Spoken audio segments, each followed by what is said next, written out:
Chief Sunday Adéyẹmọ Ìgbòho orúkọ ńlá tí ń jámọ́ láyà bí àrá orúkọ tó ń dẹ́rù bo lórúkọ gan-an. Ọmọ Yorùbá ẹ má sùn o torí pé bùrà a kò lè fojú kégbodò láyé títa ríro lẹ̀dá ń kọlà wúrà tó máa dán alànà kọjá dandan o.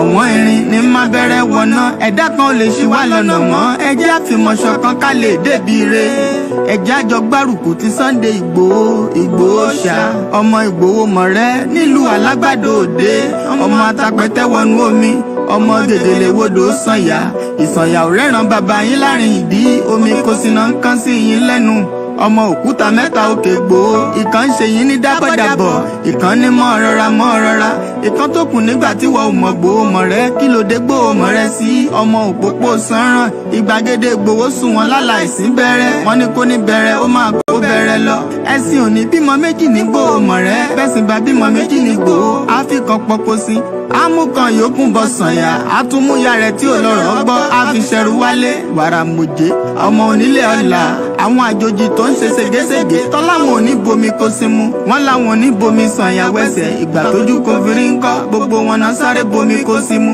wọ́n sì bomi sànyà wẹ́sẹ̀ ọmọ abẹ́rẹ́ mẹ́ta òde ayé ọ̀kan ṣẹ́ ọ̀kan tẹ̀ ọ̀kan tó kù ní gbogbo ayé tí ránṣọ kiri gbogbo ọmọ Yorùbá Sunday Ìgbòho onírèlẹ̀ láéláé torí àbá lásán nìkan ń dá òkúta ò ṣe gbé fún wọn o ìmọ̀ràn lásán ni ti balùwẹ̀ kò pọ́sibú kó dòdò láyé ń bí ó kún díẹ̀ títọ́ domi láéláyé ìtọ́ mi lè domi. Sunday Ìgbòho arógun má ti dí tó ń jà fẹ́tọ̀ Yorùbá ní tilé tó kó.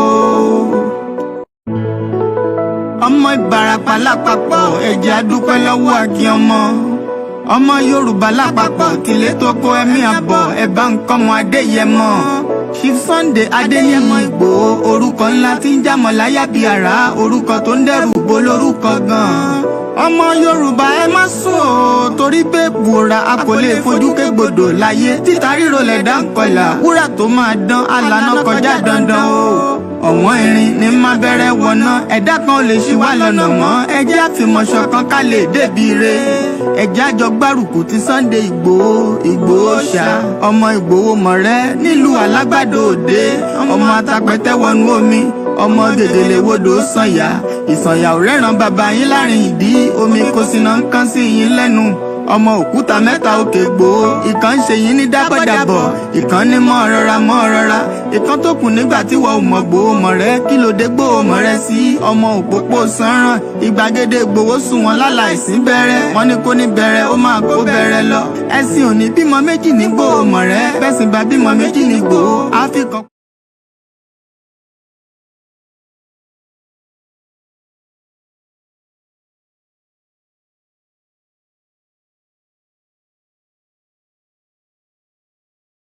Money can be given recently 80 seconds.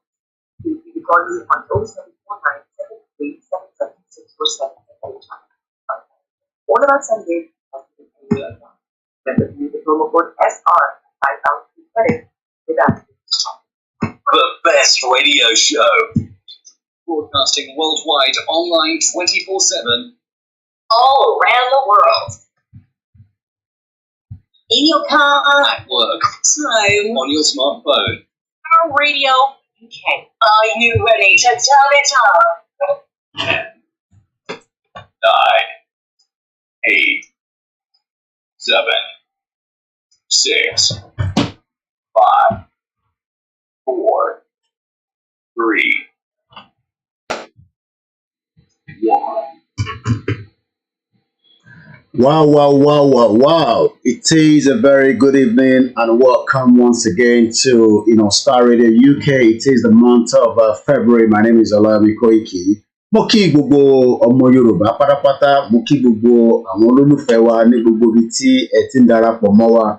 I say good evening to all our listeners from Ghana, from my very part of Africa, from Asia, and my name is OLAMILEKAN. We are back again as usual. It is the first day of the month, and let's start with my first track, which is called Yoruba Nation. It is in our beautiful language. Enjoy that as we prepare, for this particular evening of the program. My name is OLAMILEKAN.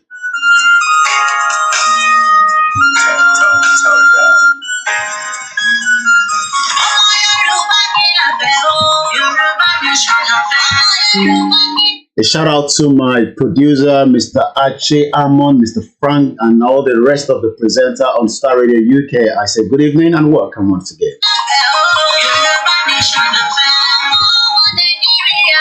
As we are just 24 days before the general election in Nigeria, what is the expectation of the Yoruba nation self-determination people? What is the expectation of the Biafra, the Middle Belt? What is the expectation of an average Nigerian? This is part of the conversation tonight, and I want you to sit back and let us enjoy it. A shout out to all our fans around the globe. My name is OlamilekaN, and I'll be taking you through the program this evening. Let us sit back and let me drive you home. Are we going to see all the changes that we're expecting? Indelible changes in Why? All this is part of the conversation. We might open the phone line at some point, but for now, I say good evening and welcome to Star Radio UK, your finest African and Caribbean radio station in London.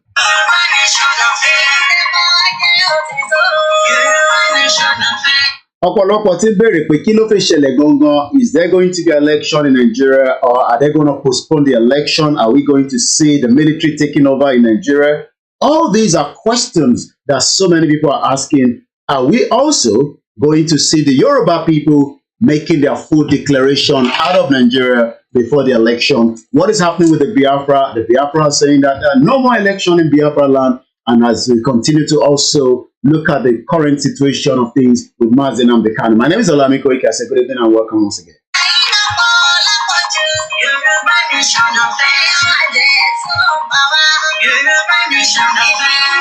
Mo kí gbogbo ọmọ Yorùbá lẹ́ẹ̀kan sí. I say shout out to Professor Adebanji Akintoye, shout out to Chief Sunday Adeyemo Igboho, and shout out to all the freedom lovers around the world. You know, the Azerbaijan and the Ambazonia. I wanted to say, not Azerbaijan. There's quite a lot going on around the world, and there's quite a lot of people that want to be set free. And that's going to happen in Nigeria, the Africa's most populous nation in the world.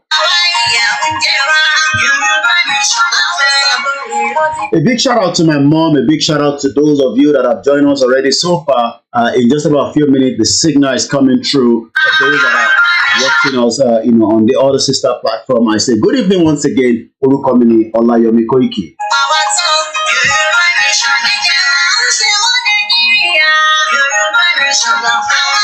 It is the first day of the month, and this is how we do it every Wednesday. As you know, when we come on Star Radio UK, it is the finest African and Caribbean radio station in London. Once again, a very good evening to all the technical team that are working behind us.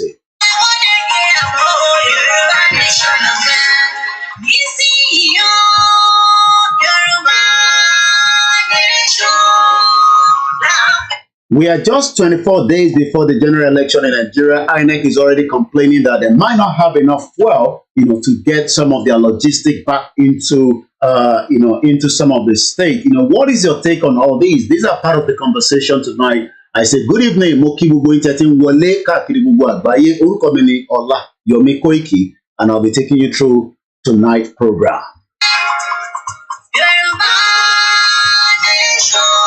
Remember to follow us on the Star Radio UK Twitter handle. It is very, very important. That is the only way you can get up-to-date information of what is going on. Especially when I go live, you will be able to get the signal as quickly as possible. Shout out to those of you on the MixLR. Shout out to those of you on the Instagram. And shout out to my family that are also listening this particular hour.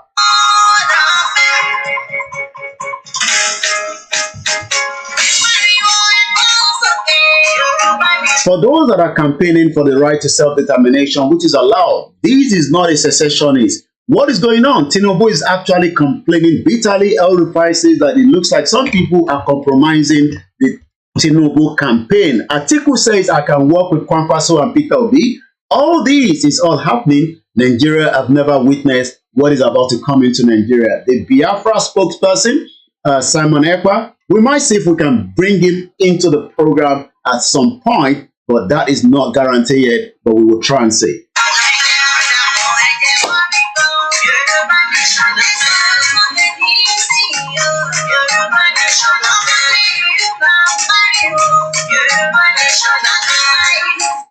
It seems that here in UK, the teachers are already complaining as well. So there was a bit of strike in the United Kingdom. Sorry for the signal loss for those of you that are watching us on the other side. We will try and see what is going on with that signal, and we will bring it up quickly back again one side.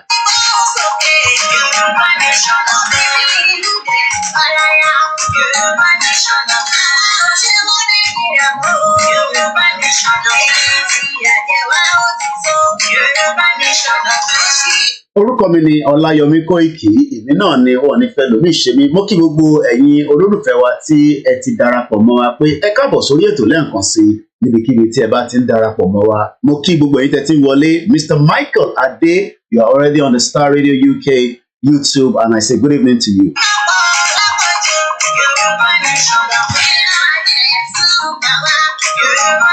Alẹ́ yìí máa gba ọ̀pọ̀lọpọ̀ omi mímu nítorí pé ìntàfẹ́ sọ̀rọ̀ lé lórí ó ṣe pàtàkì ó ṣe kókó. Mo kí gbogbo ẹ̀yin olólùfẹ́ Star Radio UK ní gbogbo ibikíbi tẹ́ bá wà. Shout out to those of you in Australia, shout out to wherever you are around the world.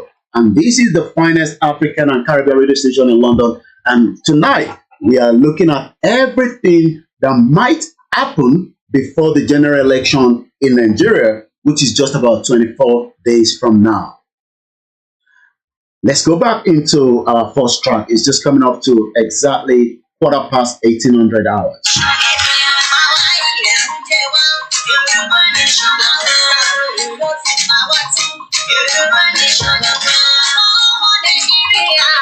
Is it going to happen this particular year that Nigeria is facing all this turbulence? Is Nigeria finally going to be dissolved, just as we saw, during the Soviet Union time? All this is part of the conversation tonight. Once again, I say good evening and welcome to those of you that have joined us so far.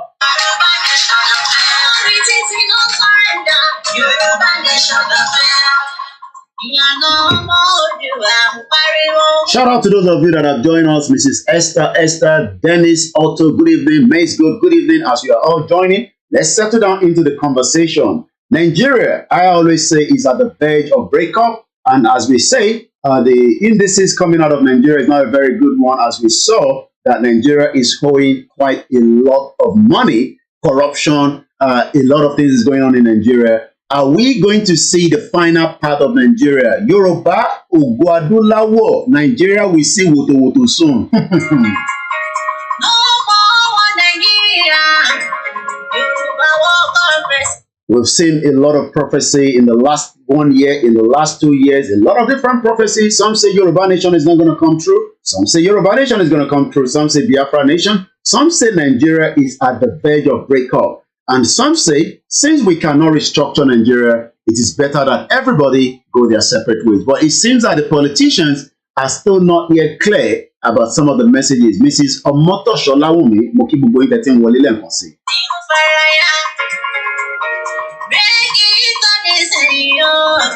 Breaking up Nigeria, is that going to give the peace and unity that so many indigenous people are asking for? The Biafra, the Middle Belt, the subjugation that is going on. Are we saying the final part of Nigeria is the question I'm asking those of you that have joined us?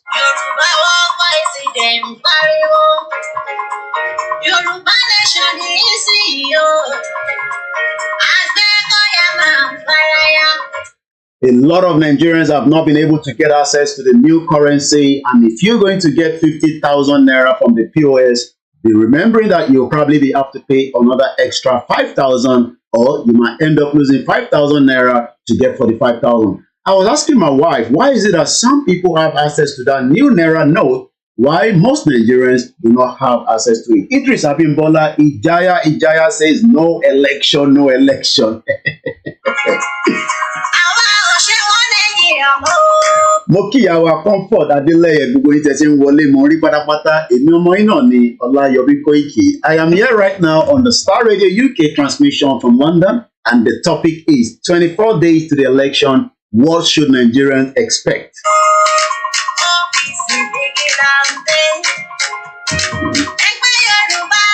My big brother Ijaya say, like it or not, Nigeria is going to break into pieces. What do you think that the most other African countries that probably do not understand why we want Nigeria to break? I will be telling them a little bit of that. The indigenous people were all marched together by the British government in 1914, that gave what is now called the 1914 amalgamation. Are we going to see all the woto that everybody have been talking about?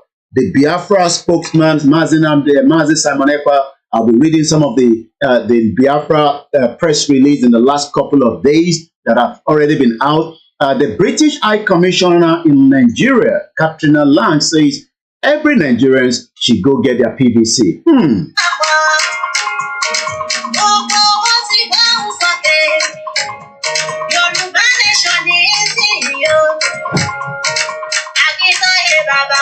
Shout out to the leader of the Yoruba self-determination movement, Professor Adebanji Akintoye. Shout out to our own Dr. Louis Ondegbo. Shout out to Professor Wale Adeniran. Shout out to the Chief Imam. Shout out to the YSDM. And shout out to everyone that wants freedom out of Nigeria.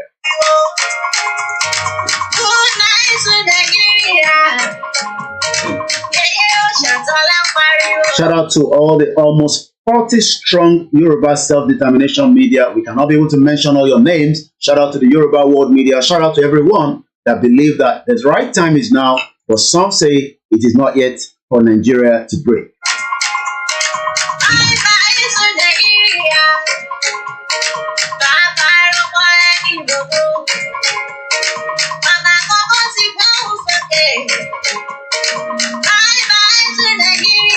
Lẹ́ẹ̀kan sí mo kí gbogbo ẹ̀yin olólùfẹ́ Yorùbá Nation tẹ́tí wọlé, and the question is 24 days to the election, what should everybody be expecting in Nigeria? Shout out to those of you that have joined us on the Instagram. I can see your comment. Mokida Iyawawura, they say Yoruba Nation no going back. Omo Igbo Mutiri Embe on Instagram. That is one of my big brother from the Biafra side. We've lived we've lived together here in UK for the last almost 24 years. I've known him. Very hardworking. We live side by side. When I say side by side in the same apartment, I normally call him Omo Igbo, Unani Omo Yoruba.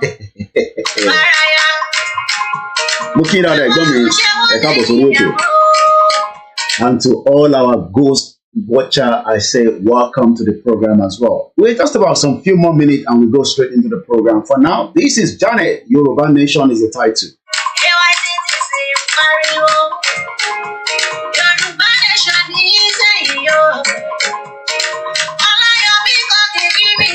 I love the way she normally call my name. Olayomi koikimedia.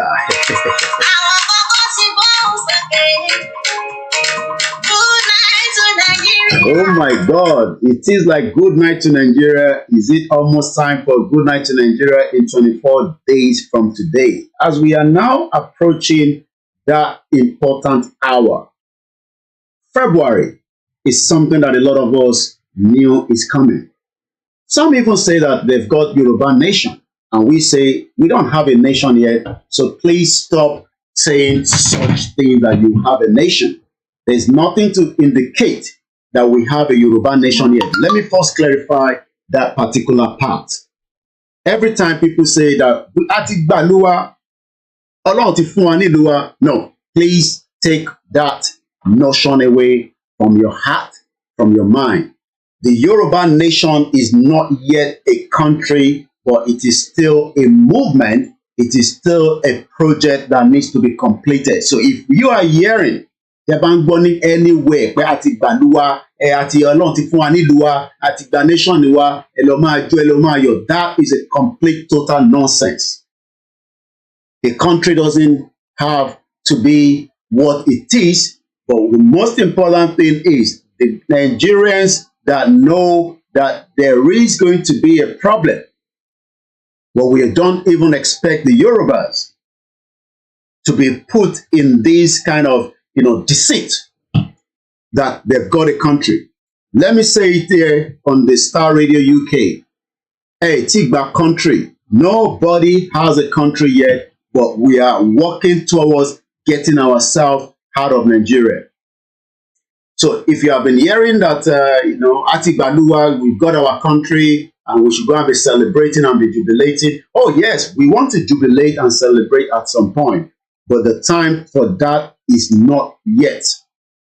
So if you have been getting voice note or people doing videos that they've got their nation, and that is called the Yoruba nation. All that is just lies. So just debunk that, illusion and deceit. And the Yoruba people are very, very intelligent people. And nobody can come around and put that kind of deceit in the heart of millions of Yoruba people that want to exit from Nigeria. So let us first get that clarified. A very good evening to you, Berichi Anyanu, Temitope Olayemi, good evening. Ruth, Yoruba Nation of going back. Olabode, Ibisola, good evening. Babawa Kunle Shita, and the rest of those of you that we've not mentioned, but we know you're there. Oh yes, everybody wants a country. But the process of getting a country is not what you have been told. Some say that what is going to be the process? The about take that country. The way you get a country is the whole world will know that Nigeria will definitely have crumbled. But today, Moki Aji Babakini, Moki Intewani Okeobi, Moki Atobi Melomo, a very good evening to my beautiful mother and welcome. 24 days to divide Nigeria, Mrs. Esther. Are we now seeing the final part of Nigeria? But before we come down, let us again clarify to those, our sisters, our brothers, our mothers, our grandfathers, Professor Adebanji Akintoye has not yet officially declared the Yoruba nation. So if you are hearing that a nation has been declared out of Nigeria, it is all illusion. Nothing of such has taken place officially. Oh yes, people can be playing around to say we have declared. I mean, I can come around and say we have declared a nation. That is just like, my 6 and my 3, my 5, my 2 years old, my 10 years old, my 2 years old, just like your own children can say they have declared a nation. I mean, most of the children were out of school today, and some of them were probably playing outside. I mean, my son was playing football. So that is just kind of somebody saying, I'm going to play football. Adekunle Rasulu, good evening to you. Aziz Kosa, good evening to you, sir. Somebody's asking, my brother, do you think election will hold in Oduduwa land? Thank you so much. We do not expect any election to hold, but one thing I can say is there are still millions of people, whether in the Biafra land, whether in the Yoruba land, in the Middle Belt, that wants to go and conduct this election under the fraudulent 1999 constitution. But it is our job to continue to tell them that election in Yoruba land is not what's going to give us the peace of mind. As we all know, there are certain things that we might not be able to say on a live transmission. But what we can tell the international community is this is the time now to disintegrate Nigeria, and it's got to happen. It's got to happen within the next 24 hours because we are scared that a civil war might trigger in Nigeria. So why then do the international community want to sit behind the fence and allow the world to look at the massacre that the Nigerian government that has been going on in the southeast part of Nigeria today in terms of those that are asking for their right to self-determination? Once again, a very good evening and welcome. So tonight, my job is to bring to you those that are still in that illusion that we have a country. You don't have a country yet, but the process to get a country is definitely going to happen. Some say, but this has been something that you have been talking about for the last 3 years. Oh yes, even Scotland continued to demand their right to come out of the Great Britain, a union that has been going on for only God knows how long. So, that is an illusion. We are not part of that illusion.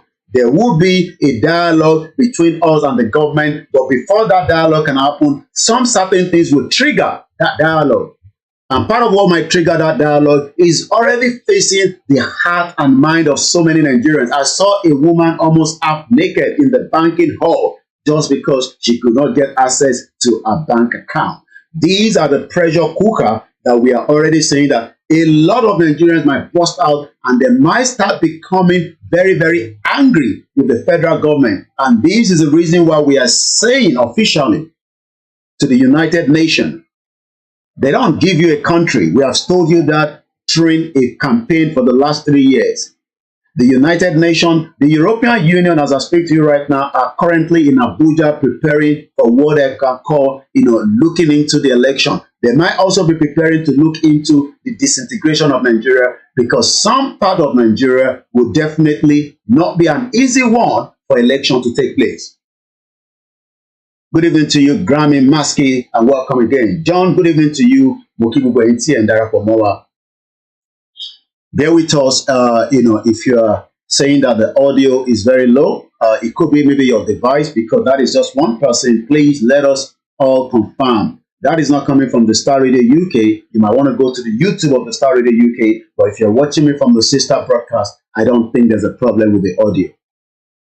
Yusuf Aliyu Mokibugo Intetiwole. My name is OLAMILEKAN. 24 days before the general election, there is a lot of things that might change this election, and you might probably not know. One of the major things that we are concerned about is that the military of the Federal Republic of Nigeria, the military, as I speak to you, under intelligence that we are getting, might come up with a crooked way that they've done in the past and say that because of the insecurity in Nigeria, they have now taken over the country. A lot of you must prepare your mind for that. It's a countdown. Kí ni mo fẹ́ fààyàn bẹ́ẹ̀ ni pé kí ọ̀pọ̀lọpọ̀ ọmọ Nàìjíríà kó máa prepare mind wọn pé you might wake up in the morning between now and the next 24 days and there is already a military coup in Nigeria. That is still a fact according to the intelligence report coming within the Nigerian cycle from those that have given us those kind of information.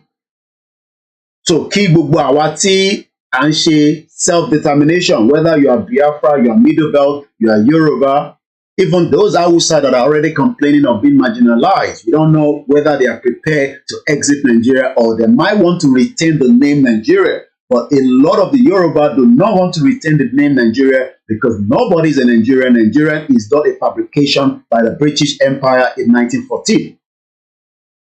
So ìbéèrè tí mò ń bi gbogbo ọmọ Nigeria ni pé I hope you do not wake up between now and the election and then the military have literally taken over Nigeria in disguise that the insecurity that Buhari has failed, because Buhari himself have already told us that not one person can fix Nigeria. Buhari also said that if you're at least eating 1 meal per day, you should be lucky because other countries around the world do not probably have 1 meal per day. But maybe Buhari forget to tell a lot of Nigerians that Nigeria is the capital poverty of the world. 133 million Nigerians do not have access to basic things of life, and that it is 3 square meals.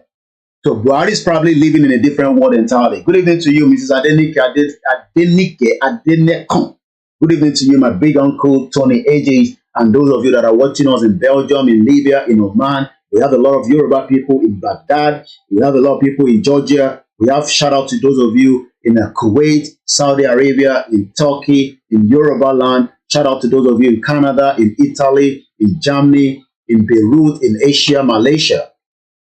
What you must often pay at the country, like I said, don't allow that to disrupt your mind.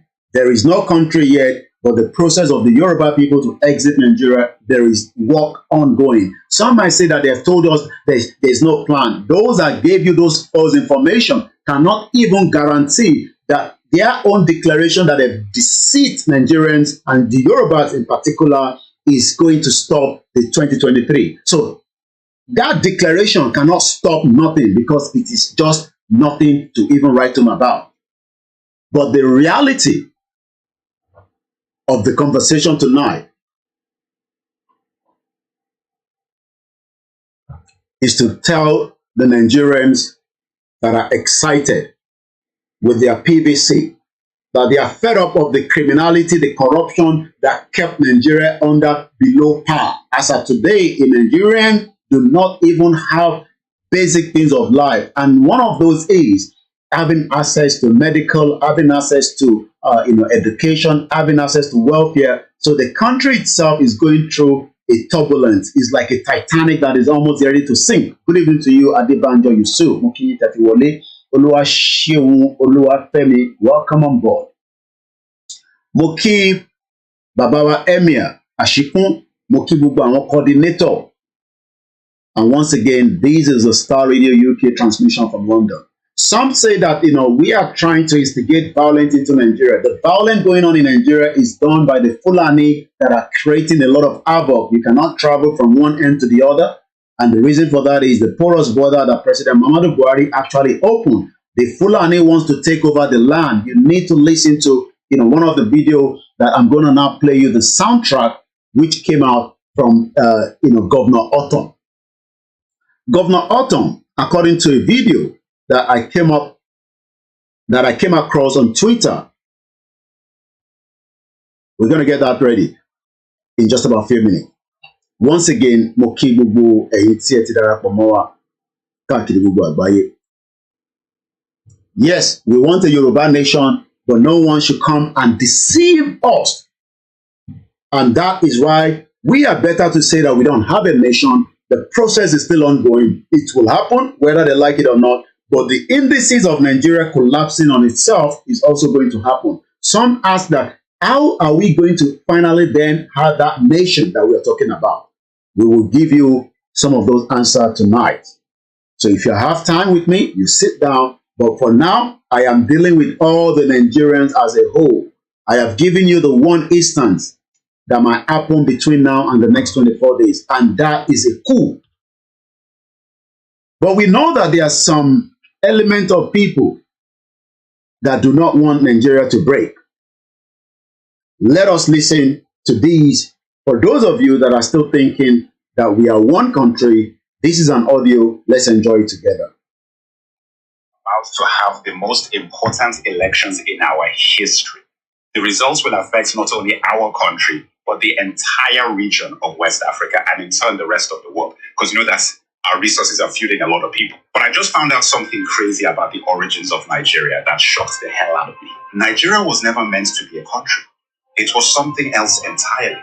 In this video, I'm going to tell you exactly what I discovered. Oh, and I want to acknowledge Burna Boy for bringing my attention to this in his song, Another Story, on his album, African Giants. Thank you for inspiring this video. And all of you, let Burna Boy know he got to me, and now I'm sharing this information with you. The creation of Nigeria was never about democracy, never about Christianity. It was all about money, business, and profit. None of it for us.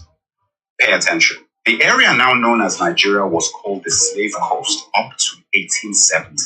This was the point at which the British had stopped slave trading and moved on to palm oil as their primary commodity out of Nigeria. One of the main suppliers of palm oil was the Benin Kingdom.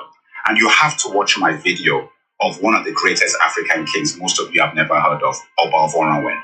This is an important story for me personally because I am from that region, so they are my people. And his fight with the empire over palm oil is one of the greatest stories of African colonial history. Anyway, everyone wanted palm oil, and especially the British. A man called George Goldie set up the United African Company in 1879, which was then changed to the National African Company. He structured the palm oil business in the Niger Delta region, and by 1884, he had a monopoly that the British could exploit. So in 1886, Goldie violated the agreement he had made with the chiefs and moved his operations into River Niger and Benue. The company was also renamed at this point to Royal Niger Company. Goldie tricked the chiefs into signing unfair trade deals, giving Goldie exclusive rights to export palm oil instead of what the chiefs thought would be free trade. These contracts were written in English, a language we didn't understand, and based on laws that were not our own. Now, guys, this is similar to something I learned when I was in university about the deals done with the Native Americans in what is now known as the United States of America. A very similar thing where deals were done in contracts in English with laws that had nothing to do with the Native Americans. There was a meeting called the Berlin Conference in 1884 to 1885, set up by Germany's first chancellor, Otto von Bismarck. This was where the colonial powers discussed how to carve up Africa and structure trade across the pieces of our continent that they would take. We were not a part of this conversation. The best way to think of this is like the NBA draft. Guys were out there making bids between lunch breaks and spa sessions. At this conference, the kingdom of Opobo was given to Britain. When King Jaja of Opobo tried to export his own palm oil, he was accused of obstructing commerce and then exiled. How crazy is that? And on his way home in 1891, he was poisoned with a cup of tea. Guys, I couldn't make this stuff up. The Jaja of Opobo story made other chiefs in the region very wary of their deals with the British Empire. King Koko of Nembe Brass was one of those chiefs. He tried to take down the Royal Niger Company and attacked the company headquarters in Akassa, Bayelsa on January 29, 1895. King Koko captured 60 white men and lost 40 of his own soldiers. He used the 60 hostages to demand he be allowed free trade, the agreement he believed he had signed with the British company in the first place. They refused, and he killed 40 of his hostages. The British Royal Navy retaliated by leveling the city of Brass completely on February 20th, 1895. King Koko went into exile, and the British not only took control of the palm oil he once had, but also fined the people of his kingdom £500 as well as confiscating their weapons. Tragically, King Koko committed suicide in exile in 1898 after being branded an outlaw by the British company that had taken his kingdom, palm oil, and reputation. The Royal Niger Company sold its territory to the British government for £865,000 in the late 1800s. This territory was known as Nigeria. In 1914, the Southern Protectorate and Northern Protectorate was combined by Lord Lugard. And like that, the Royal Niger Company was rebranded as a country, which would gain independence on October 1st, 1960. Lugard is a place in Nigeria today, like there's a street called Lugard in Ikoyi. The Royal Niger Company changed its name to the Niger Company Limited, and it was then acquired by Unilever. Unilever still operates in Nigeria to this day. And that, my brothers and sisters, is how Nigeria came to be. We have a long way to go to fix the country. And it starts with the February elections. But we won't ever have a hope in a solution to our problems if we don't know how they started. Remember, it's not about asking anyone else to fix this. This is about knowing your history. Nigeria was never a country we created. It was a company designed by colonizers for profits. And a lot of the infrastructure put in place for that siphoning of resources out of our land are still very much in place today. Crude oil simply replaced palm oil, and soon lithium may replace crude oil. I feel angry not just for what happened to my ancestors, but the fact that I wasn't taught about this in school in Nigeria, and that our children are not being taught about these things now. Every Nigerian going to the polls should know everything about who we are and what we're up against and the creation of Nigeria. I would like to take this moment to thank all my followers and subscribers, all my supporters and...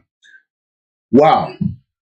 I've been able to give you on Star Radio UK how the creation of Nigeria for the Nigerians that still want to save Nigeria with their PVC. If you do not know, some probably 24 years ago, because of the 1999 election, we were all excited after the late MK Abiola was killed by the Fulani government in 1988, July 8th. So as a lot of you are preparing, good evening to you, Prince Adebayos. Good evening to you, Akinola Daudu. Good evening to those of you. I will play the one of Governor Ortom later before the end of the program. Mo kí gbogbo ẹ̀yin tí ẹ ti darapọ̀ mọ́ wa ní orí ètò ti alẹ́ yìí. Ẹ̀yin tí mo fẹ́ yẹ kẹ́ kọ́kọ́ máa gbọ́. Good evening to you, Baba wa Balógun Oníkékú. Mo kí gbogbo Baálẹ̀ Yorùbá. Mo kí Baálẹ̀. Mo kí àwọn Àgbẹ̀kọ̀yà. As a lot of you are preparing for election, the question is, do you know the genesis of the creation of Nigeria, and why should you want to keep it? Mo kí dáadáa Ọ̀túnba Adékúnlé, ẹ káàbọ̀ sórí ètò sà. Mo kí gbogbo ẹ̀yin ìyá alálùbáríkà, mo kí gbogbo àwọn ẹgbẹ́ kọ̀ọ̀kan tó ń bẹ ní United Kingdom. Mo kí the Lagos State Union Association. Mo kí gbogbo àwọn alásàlátù. Mo kí the Nigerian Muslim Association. Mo kí Redeem, Aki KICC, Aki Winners, Aki gbogbo yín. We are not in confrontation or we are fighting each other. We are just asking questions that even if election goes ahead as planned, will that change anything in the next 8 years? So our job from this studio is not to fight a Yoruba woman, a Yoruba man, or a Biafra man, or Hausa man. We do not do so. We are just saying that now that everybody understands how the Nigeria of today was created by the British colony, Is it still worth keeping it, or is it worth the amalgamating it? Abayomi Moruf Mokinye Kabo Surietu. Shayo Olaiton Gold. Good evening to you as well. Ismaila Ajadi Sobaru. I love that beautiful name. Moki Eiteti Darapo Moalori Instagram. Sorry to those of you that probably will not understand that Yoruba in between. This is part of the culture, the language that was removed from a particular kingdom. I'm not sure whether the British did the same thing for those of you that are watching us in other African countries. But if you're watching me in other African countries, the Yorubas, including in what is known as Nigeria today, and the Biafrans, or people you can call the Southeastern or the Igbo or the Hausa, and the other 300 ethnic groups are now asking the question that is it worth going into election again, knowing everything that we know now? Is it now not the right time that the British bring everybody back again into Lancaster House, just as they did the fraudulent election in 1959 in favor of the northern part of Nigeria, because the censor was rigged? So today, you will hear the northern part of Nigeria say, we have the numbers. No, you do not have the numbers. Those numbers was rigged as far back as 1959 by the British government as they were preparing for election, which eventually led to a conclusive result that favored the northern part. And Awolowo and Azik could not even get such. So today, as Nigerians are getting the PVC, are you guaranteed that Peter Obi with your PVC will be able to fix the entity, the unity, all the problems that the British created in 1914? Is the question. And this is why we are saying that we don't need to fight and go into war with each other. But we do know that the federal government, using the military architect that they have presently, is ready to use that against those that are asking for the right to self-determination. Also, we are already getting the next part. The first one I told you was that there will be a coup. So we shouldn't forget where we are actually heading to in this conversation tonight. Tomorrow is the Property Hour on Star Radio UK. Make sure you tune in as well. But the way you can enjoy Star Radio UK is to download the apps on the iOS or Android. Make sure you subscribe on our Twitter, and that way you will know exactly what it is. Grand Maski say a country still relying on boreholes water. We are not even talking about boreholes. We are not talking about electricity. We are now talking about the identity of 300 people or 300 ethnics that was put together by the British government in 1914. How do we bring all this out so that each one can have a separate nation? Some say that, are we then going to say that we are going to have 300 nations coming out of Nigeria? Even if we're going to have 500, the world is big and massive enough to contain that. China is about 1-point-something billion. India is about 1 billion. And Nigeria, as of today, is just less than 200 million. So if we have countries that are less than 500,000, even when we break away from Nigeria, it is still allowed, because there are countries around the world that are not even up to 300,000. And they are living a better life. So do not be deceived that bringing Peter Obi with your PVC will solve all these problems that Nigerians are facing, because the creation of Nigeria, the foundation, as you are listening to in that particular audio, which we are going to play before, because we will now start telling Nigerians that, yes, you might probably do not know before, that the creation of Nigeria is what we are discussing. We are not discussing the borehole, the electricity, because Nigeria was never designed to work in the first place. So if anybody is being deceived by the British representative in Nigeria that the PVC will solve the problem, what we should be asking the British representative is, why did you merge people together that do not have anything in common? But as Nigerians are excited, you could see that even Buhari was almost stoned in his convoy in Kano. That shows that the people in the Kano, in the northern part of Nigeria, are fed up of Buhari, probably even fed up of the union that was put together, because they want to live a Sharia life. We do not want to live a Sharia life. I do not want to live in a society where Sharia will be used to judge whatever I might have done. But today, so many people do agree with us. Those that are running up and down from Chatham House, where the British continue to use Chatham House as a gimmick to bring in all the presidential aspirants to come and speak. to the institution, as if that solved all the unity in Nigeria. Imagine that even INEC chairman was brought into Chatham House. They have to fly 6 hours from Nigeria and come and speak in Chatham House. And nobody is questioning that. That, again, is part of the renegotiation of the 1914 amalgamation. I am now using this opportunity to tell Nigerians that you do not have to agree with our views, but the creation of Nigeria today means that should election go ahead again, which I am in doubt, because there will be crisis. It is already showing because the northern part of Nigeria, let me give you this. We are still talking at number 1. Now let me break it back again now to number 2. I talk about the coup. Do you know that we have 714 local government in Nigeria today? I'm sure everybody knows that. The 774 local government, 550 of that local government in the last 4 years of President Muhammadu Buhari, not even in the last 8 years, I'm talking about from 2019 to today, have been attacked by a form of terrorism, either by ISIS, either by kidnapping, either by burning of the INEC offices in Southeast, which is done by the same terrorists, which is the government. But 550 local government is in danger as we speak to you today. So the question is, would INEC be able to conduct election with the spark of insecurity that is currently going on? Ǹjẹ́ INEC Mukiyawa Esther Onyeka, a very good evening to you. Ifeanyi Obelo Opeyemi, good evening. Also, Ineka say UK High Commission thinks she can use PVC for Nigeria. Peter Obi may win the election, but after 2 months, INEC will tell him, oh, sorry, we make a mistake. Now, we are talking about the insecurity as the second reason why in the next 24 days, a lot of you must shine your eyes. More Nigerians continue to be killed by the Fulani terrorists. ISIS is now operating fully in Nigeria. It is part of the agenda. So in 24 days from now, INEC might not be able to conduct that election in the reason that 550 local government in Nigeria is in danger.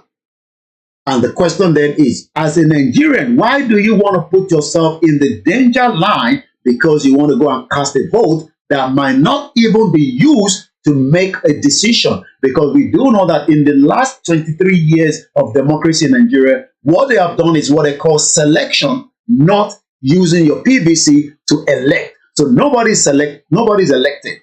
You have already been getting selection. And that is why the Biafrans are saying that this union is no longer in favor. The Middle Belt are saying the same thing, and the Oduduwa are saying the same thing. And this month is the month of activation because there will be a lot of problems. But before those problems happen, the question then is, can INEC guarantee that 550 local government that have been attacked by terrorism in Nigeria will be protected, will be secured for an average Nigerian to go and cast their vote? I want you to take note of that. So that's number 2. Ode Iniloju, good evening to you. And good evening to you. Onyeka says INEC chairman have started saying that election may not hold because of database and fuel. I'm going to come to that. Chukwudi, good evening to you. Abigunri Olaleye, good evening to you.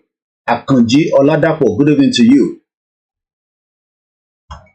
As I'm going into the breakdown of the next 24 days, you can see that it takes a lot of water. Graham also said Yoruba nation will transform everything by building. Let's even leave all that for now. We are still talking about the foundation of Nigeria that is now taking us into another election for those that think that their foundation needs to be continuity. Because if you go ahead and conduct that election and you go and vote, you are actually saying that the foundation that the British government put together is still worth keeping. Good evening to you, Mrs. Taiwo Kike, and welcome to the program.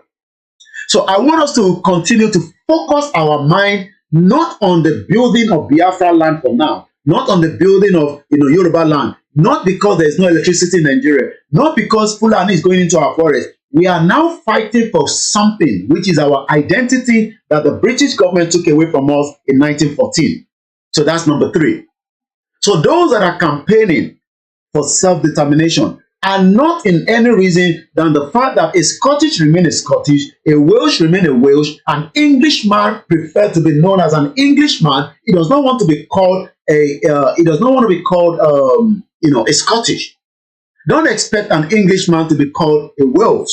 So why then should the Nigerians that do not have any language, because Nigeria does not have a language, but the indigenous people within Nigeria have a language. So why are Nigerians trying to take away their real identity and continue to deceive themselves? Because, I mean, a passport can be produced after a nation like the Biafra nation, the Yoruba nation, the Middle Belt nation. If there's going to be 15 countries coming out of Nigeria, it does not matter. We have the land to make everybody continue to live within their borderline, secure their border, and if I want to drive into another land, I will be given permit to do so, because I don't think I can just move from UK and go to France. I will be giving them my document to confirm that either I have the right to live in UK, that then confirm that also that right, because not everybody that lives in UK can travel to France, because if you have just a resident status, you need to apply for a visa. But if you do then have a British passport, you will then be able to travel to France. You know why? Because there's an arrangement between the French government and likewise the UK government that allows and enables the English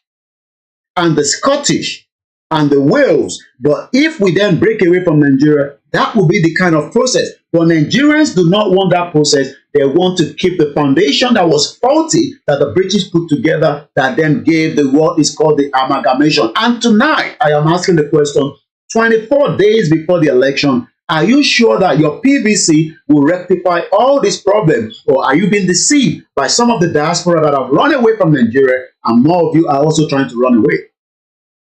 Good evening to those of you that are joining us. Good evening to you, our mother, Funke Gallant. Ekpa Soreto. Lẹ́ẹ̀kan sí, just to break it down, ìdí tí ọmọ Yorùbá àti àwọn Biafra ṣe ń béèrè fún ẹ̀tọ́ wọn ni pé identity wọn tí Britain mú kúrò, ǹjẹ́ ẹ fẹ́ sọ identity yẹn nù to go and vote in 2023? Which one do you prefer?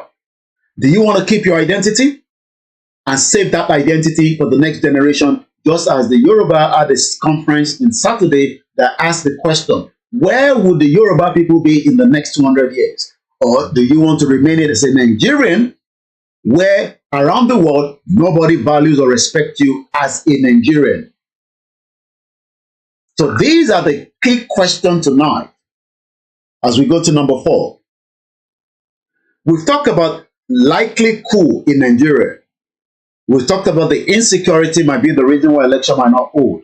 We've talked about the reason why, not because the Biafra wants to have a kind of engagement with the federal government, not because the Yoruba wants to have engagement with the with the federal government. We are literally saying that we would rather save our identity than try to save the identity as a Nigerian that was forced on us by Lugard in 1914, representing the colony of the British Empire as at that period of time. Good evening to you, John. PVC can never solve the problem, according to you. Good evening to you, Clement. I can cite you as well. So all these are the questions on the table that the real politicians in the Yoruba land, in the Biafra land, and the Hausa are running away from. They do not want to have this kind of conversation, because exposing this kind of conversation to a layman in Nigeria, why would you want to save Nigeria? Ẹni tó bá mọ̀ pé identity wọn ò kì í ṣe Nigeria, why then do you want to go and get a PVC to make sure then that PVC will be used to save your lives? Good evening to you, Omotayo, and welcome to the program. Mo pe ọ̀rọ̀ yẹn ó lọ bó ṣe jẹ́ kó tó. 24 days. There is also intelligent report that within the Aso Rock cabal, they are preparing a kind of interim government. So that means they are not likely to hold election. But remember what Babangida wanted to do some years ago. You know that Babangida did not resign or did not retire. He just stepped aside. Are we going to say something similar in 2023 within the next 24 days? Interim government by the cabal in Nigeria is also likely to happen. I am just giving you all the instances of reason why election might not hold in Nigeria within 24 days. Olanrewaju Arowolo Moki Ekabo Sorieto. He says, well done, Koiki. In fact, I pity my people. Well, we cannot pity our people because the government of Nigeria do not want our people to understand all these things. And that's why they've gagged the media at home and they are not going to give the breakdown. Imagine the media, imagine Agidigbo, is it Agidigbo, or all these radio stations in Nigeria that are Yoruba ones or the Biafra ones or imagine they are giving all this education about who we are as a real people, not the Nigerian that was forced on us. You know, nobody who wants to go and vote now. But the government does not want people to know that. So that's why they say your best bet. So, yes, thank you so much. Mr. John has actually reminded us that Babangida hand over to Shonekon, and I guess Shonekon has died as well. May so rest in peace. How many people remember Babangida, the interim government? Do you know that the reason why Babangida left, how many people remember the reason why Babangida left? So we are now looking at a scenario that an interim government might come up and then they will hand over to an interim government, but not the three people that are contesting for the political vote, because they will say that, they can speak a bit of grammar, a bit of pidgin English. They will say because the insecurity. Now, this reason why they no fit do election. And if they no fit do election, that means that they still have to hand over to a government because Buhari cannot stay beyond May this year, which is just about how many months from now. I mean, we're now in February, so we have February, we have March, April, May. So 3 months from now, there is no way that if election does not go ahead because there's insecurity, they cannot guarantee that election. Then they will still then have to come up with an interim government. So we saw that happen after this, the election that took place. Or there might be election, but because the election will be inconclusive, because they have 3 people, so the vote will be divided. I don't see Tinubu getting the amount of numbers that he's going to be looking for. I don't see Peter Obi getting the same number. We don't see Atiku. Remember that even Kwankwaso might cut some of their numbers as well. So eventually, we will not get an accurate winner.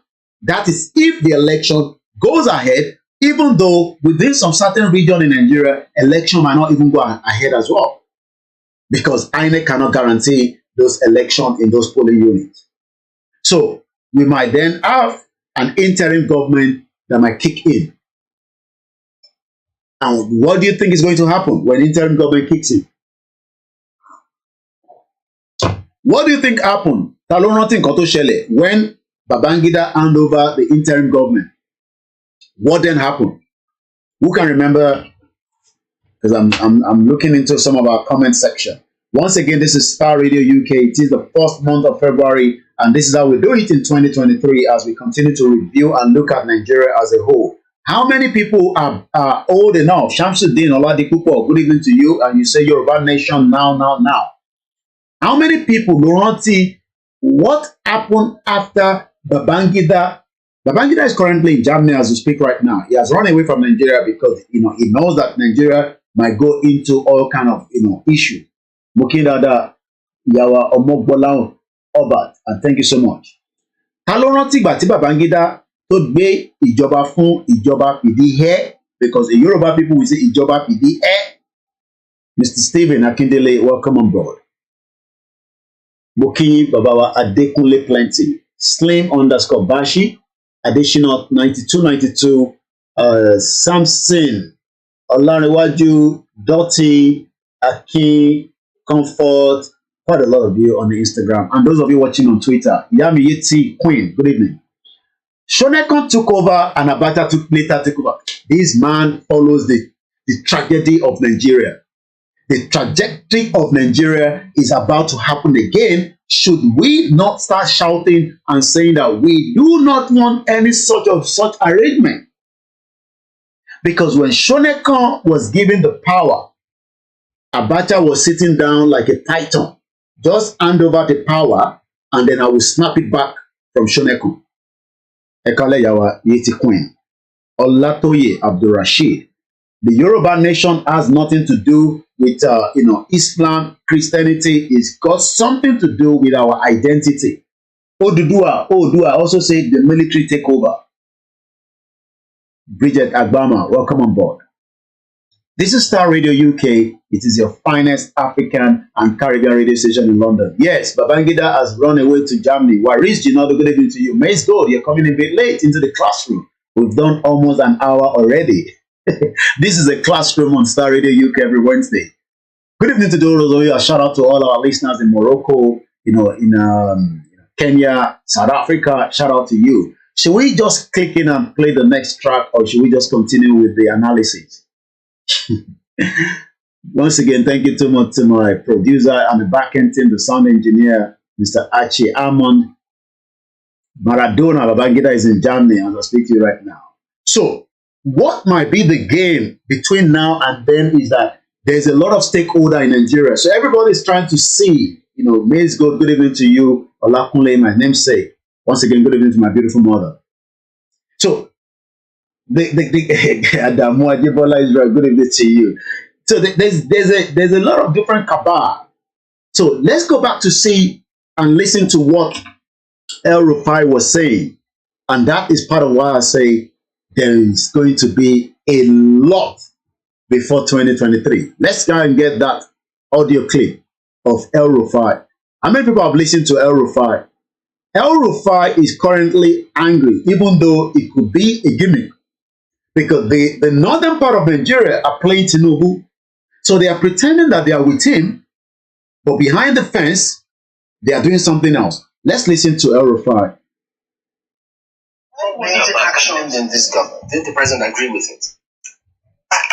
I honestly don't know. I have not, for the past 3-4 years, I have stopped trying to understand how the federal government works. Did you hear that? Did you hear that? Imagine a governor that is part of a government of APC is now telling an average Nigerian at almost the dying hour that he does not understand. Maybe I should wind up again to you. He's now saying, oh no, maybe government is run anymore. I mean, imagine El-Rufai is saying that he does not even understand how the federal government is running.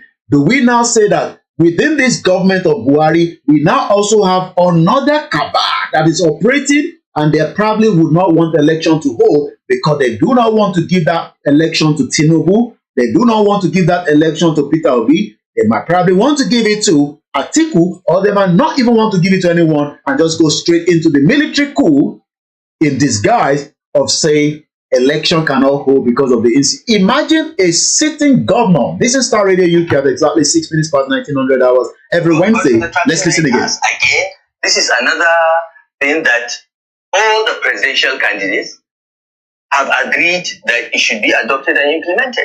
And it will solve many of our actions in this government. Did the president agree with it? I honestly don't know. I have not, for the past 3-4 years, I have stopped trying to understand how the federal government works. Okay?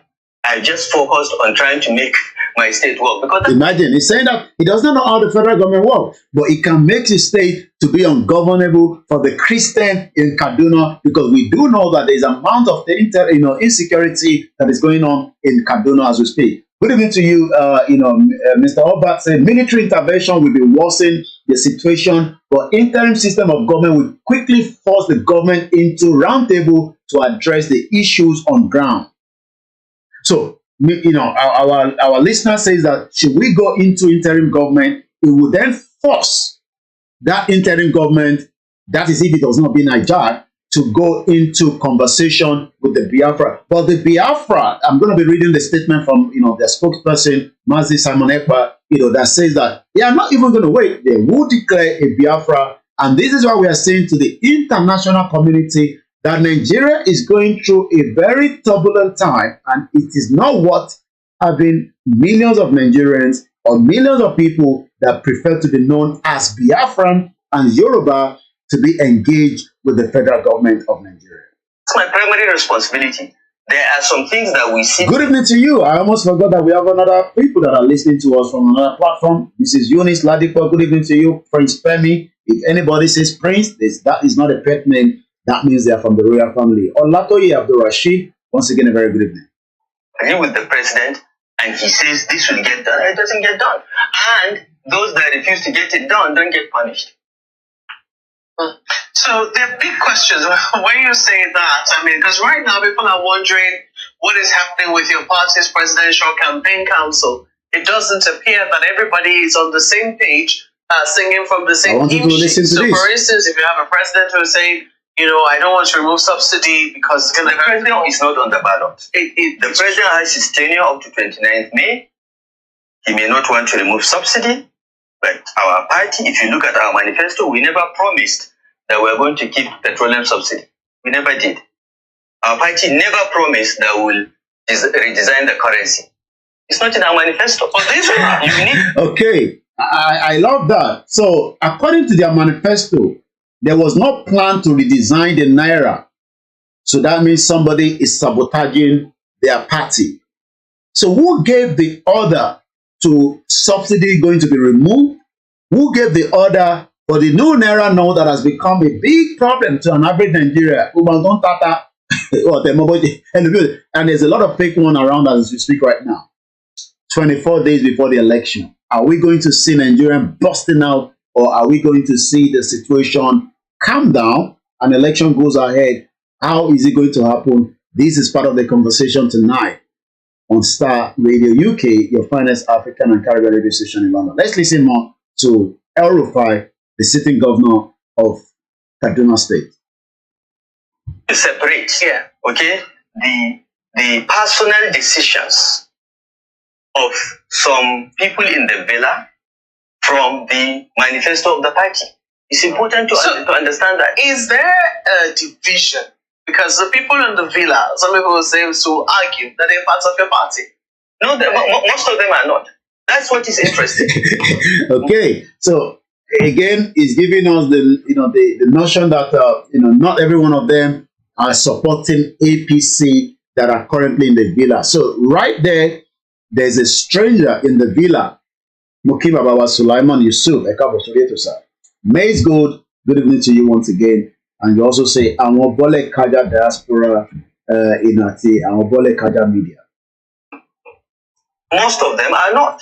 And if you've just joined us, I repeat again, Yoruba nation is not yet declared. So if you're hearing anything that is a declaration, it's just a kind of an illusion and it's a deceit to just take our mind away from the reality. The Yoruba nation project is still ongoing. Yes, we want to have our nation, but there is no declaration yet. Whoever says they've done a declaration is just an illusion. It's just like 3 children playing football outside. Is there a division between those around the president and those within your party right now? You know, which is affecting your party's presidential campaign council? I believe there is. I believe that there are elements in the villa that want us to lose the elections because they didn't get their way. Okay, that is interesting one. October Spencer, very good evening to you. So my job tonight is to give us the breakdown within the next 24 days. Our expectation. From those of us agitating for the right to self-determination, for the Nigerians that do not know the foundation of Nigeria. So El-Rufai, granting an interview there, I believe, maybe this morning, I'm not too sure, yesterday, was saying that there are some element of people that do not want them to win. So it now indicates that some of what we have been saying in the last how many months might become reality. Because El-Rufai has now officially confirmed that the situation is that there are some element of people that do not want power to go back to APC. They had their candidate. Their candidate didn't win the primaries. Okay, who are those candidates that do not win the primaries? Let's remember that the Vice President, Yemi Osinbajo, is not campaigning at all for Tinubu. And he was also a contestant. Rotimi Amechi as well. Ahmed Lawan, another person. So who among them is now destabilizing, this party internally from behind the scene, working maybe against the APC? So ṣé gbogbo tá à ń sọ yẹn ó ti ń jọra ọmọ yín nísìn? Tá a bá sọ pé kù máa wáyé, tá a bá sọ pé insecurity máa jẹ́ INEC cancel election, tá a bá sọ fún yín pé this and that, some of you always say, okay, but what is the way forward for Yoruba nation? Yoruba nation means that when we come out in our own large quantity and shut down the Southwest, then we can make a full, proper declaration and we will hold our ground, not the illusion declaration that has been given and a deceit to millions of Yoruba people that are already excited that they have a country. You do not have a country yet, but in the long run, everybody will have a country because Nigeria as a country is also going into pieces.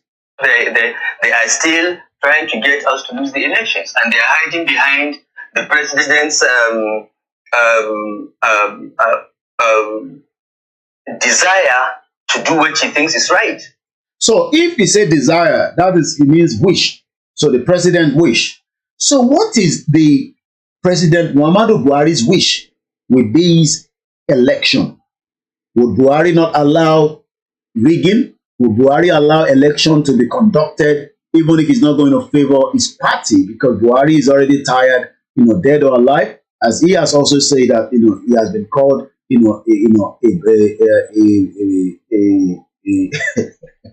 a Sudanese.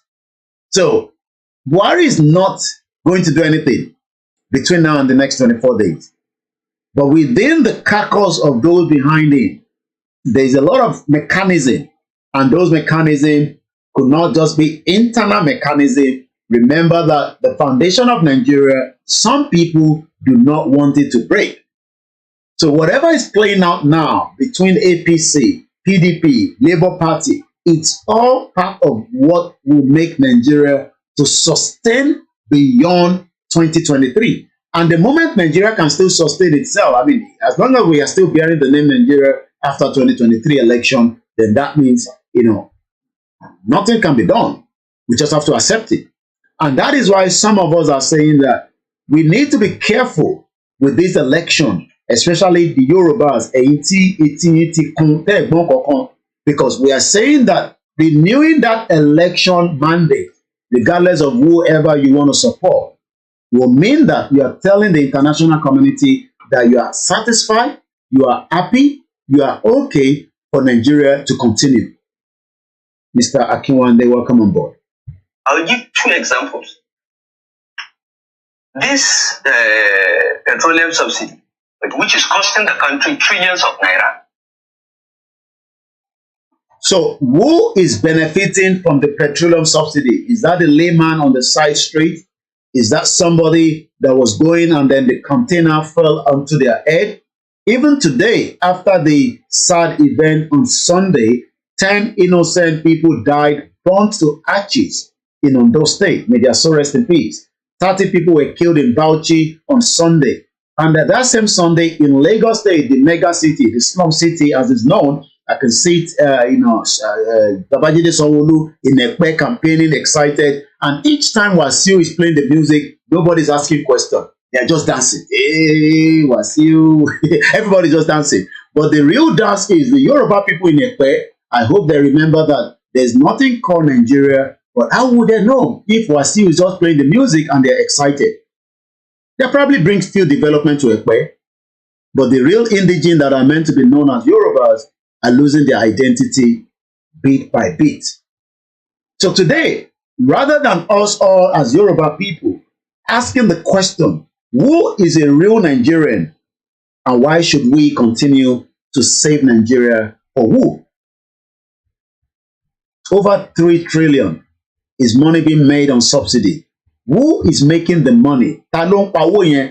Is it the average Yoruba man, the average Biafra where the crude oil is coming from, the average Hausa man, or the remaining ethnic groups in Nigeria? Some are making money out of the subsidy, but El-Rufai says over 3 trillion naira is what they are spending on the subsidy. And for those of you that do not understand, your subsidy, you are buying petrol at about average 400 naira per litre, expect to buy it at about 1,000 naira before the end of 2023. Let's go back again to listen to El-Rufai, the sitting governor of Kaduna State. But something that we all agreed.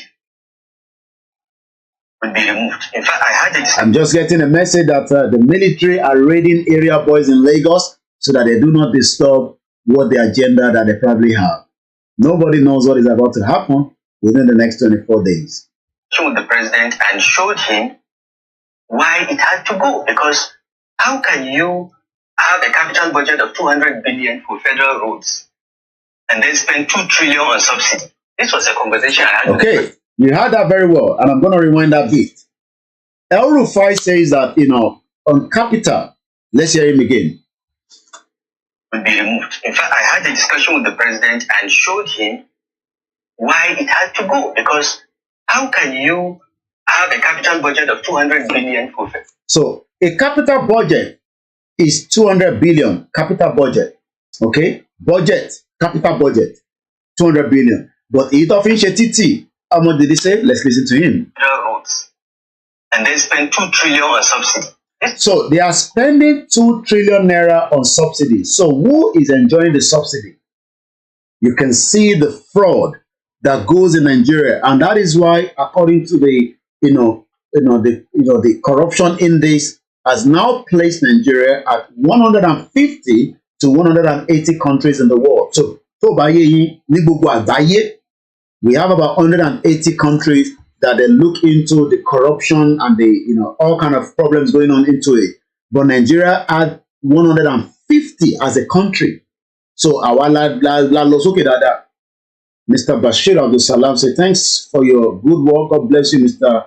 You say Okiki, I'll take it, no problem. It's Koiki, the White Lion, greeting you from Minna in Niger State. Wow.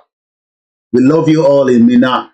Let me always put this out, because there is this notion that the Yoruba people hate the Hausas, and probably maybe some of the Yorubas that live there, or the Biafra, whoever lives in those part of the region. We don't hate anybody. We are just asking the question that, is it worth not keeping your identity as a real Hausa man or Hausa woman?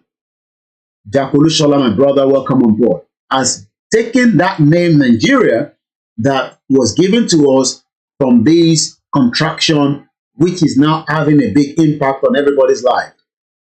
There was a kingdom known as the Hausa Kingdom, the Arewa Kingdom, the Yoruba Kingdom, the Igbo Kingdom, the United Kingdom. So why is one kingdom special than the other? And if you don't understand how all this happened, was the British came with a lot of weapons to change the narrative that we are now trying to change today. But the Yoruba politicians, the Igbo politicians, the Hausa politicians, the Middle Belt politicians do not want that to happen. You know why? Because it favors them that they can keep Nigeria, have 2 passports, enjoy a better life, and as we do know, sometimes they can get stuck. Just like Ike Kirimadu, ongoing court case, is now stuck here in UK.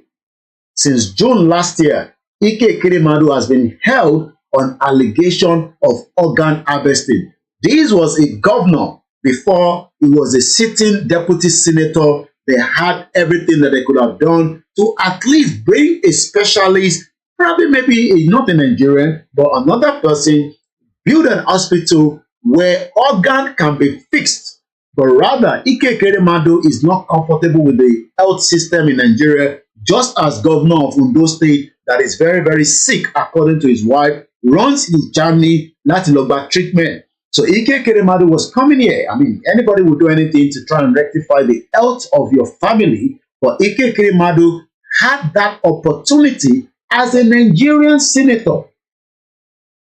But yet he failed, but he has now been in a soup in UK. So the UK government will use him as a scapegoat. But what we are saying to the UK government is, we don't want those kind of scapegoats. We don't want you to restrict them with visa. We want you to come into a round table and then de-amalgamate what you amalgamate, because it's having a big impact on the lives of the real indigenous people in what is known as Nigeria today. Starr Radio UK, it is your finest African and Caribbean radio station in London. And I say good evening to you, those of you that have joined us. Orimat say good evening to you, and I say welcome as well. You also said something there. Let me quickly catch that. I love those of you with different comments out there. Good evening to you once again.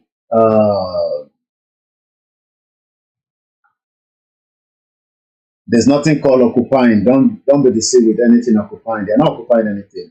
It's just must be. Good evening to you, my big brother.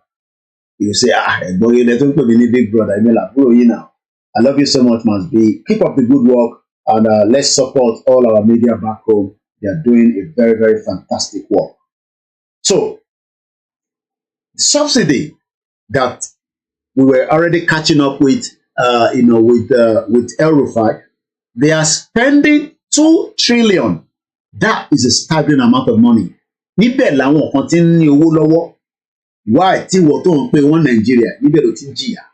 Ìdí tó ṣe lówó lọ́wọ́ kò ju pé there is a system set up in Nigeria that is not going to work. And that is why those that are campaigning are saying that 24 days from now, are we sure we want to rectify the problem? In 2021. Okay? When the subsidy. So he had a conversation with Buhari in 2021. Imagine 2021, and yet nothing has yet been done. He started rising. He was convinced. We left. It Wow. changed. Everyone in the government agreed. It changed, okay?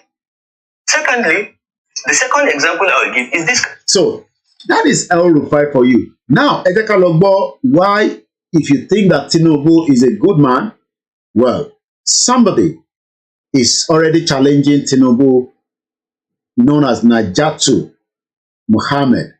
Naja'atu Muhammad is one of the Tinubu campaign team. She has been speaking lately. So, Buba Yomo Yoruba, Chibuka, welcome to the program. This is Starr Radio UK, and this is where we give them the woto woto. Naja'atu has been speaking lately. She has said quite a lot of things. That Tinubu is unfit, just as Buhari was not fit, but the cabal just pushed Buhari onto everybody. Say Baba, say Buhari, and everybody just forget that Buhari is not feeling well. Until Buhari came to power, and we realized that Buhari was spending more time in London when he should be in Nigeria. Oh my God. I saw a video right now on Instagram. They were throwing all kind of kegs in the petrol station. I hope they need to be careful so that they don't set fire into that station. Thank you so much, Ahmed Jami. You say thank you so much, Koiki, for saying the truth, which will set us free. Yes, we are all going to be free, but we don't want to also be given an illusion that we have been set free and we have a country. Please, take away that from your mind. They're probably playing around. Yeah, they can cook jollof fries and fried rice. They can do whatever they want to do. I believe they're just feeding a lot of people that are hungry anyway. When the right protests come, nobody's going to ask for food. Nobody's going to ask for anything. We will all be out there on the street to shut down the system that will then enable and force the federal government to have a dialogue with us. So if anybody says that they are doing anything, they're probably just celebrating a party. So nothing more than that. And I have told them that if they are not too convinced, whoever that leader is should lead the front, just as Chief Sunday, Dr. Oloye Sunday Igboho, was leading the front during all the rally before the federal government attacked him in his house on July 1st, 2021. So let their leader that says that he disagreed with Professor Adebanji Akintoye, that he disagreed, that they cannot even talk and mention their names anymore in their conversation. Their name, Igboho name, has now become number 2. Akintoye's name has become number 1. So they cannot even mention their name. Let her go and lead that rally and let people follow them, just as Igboho has done.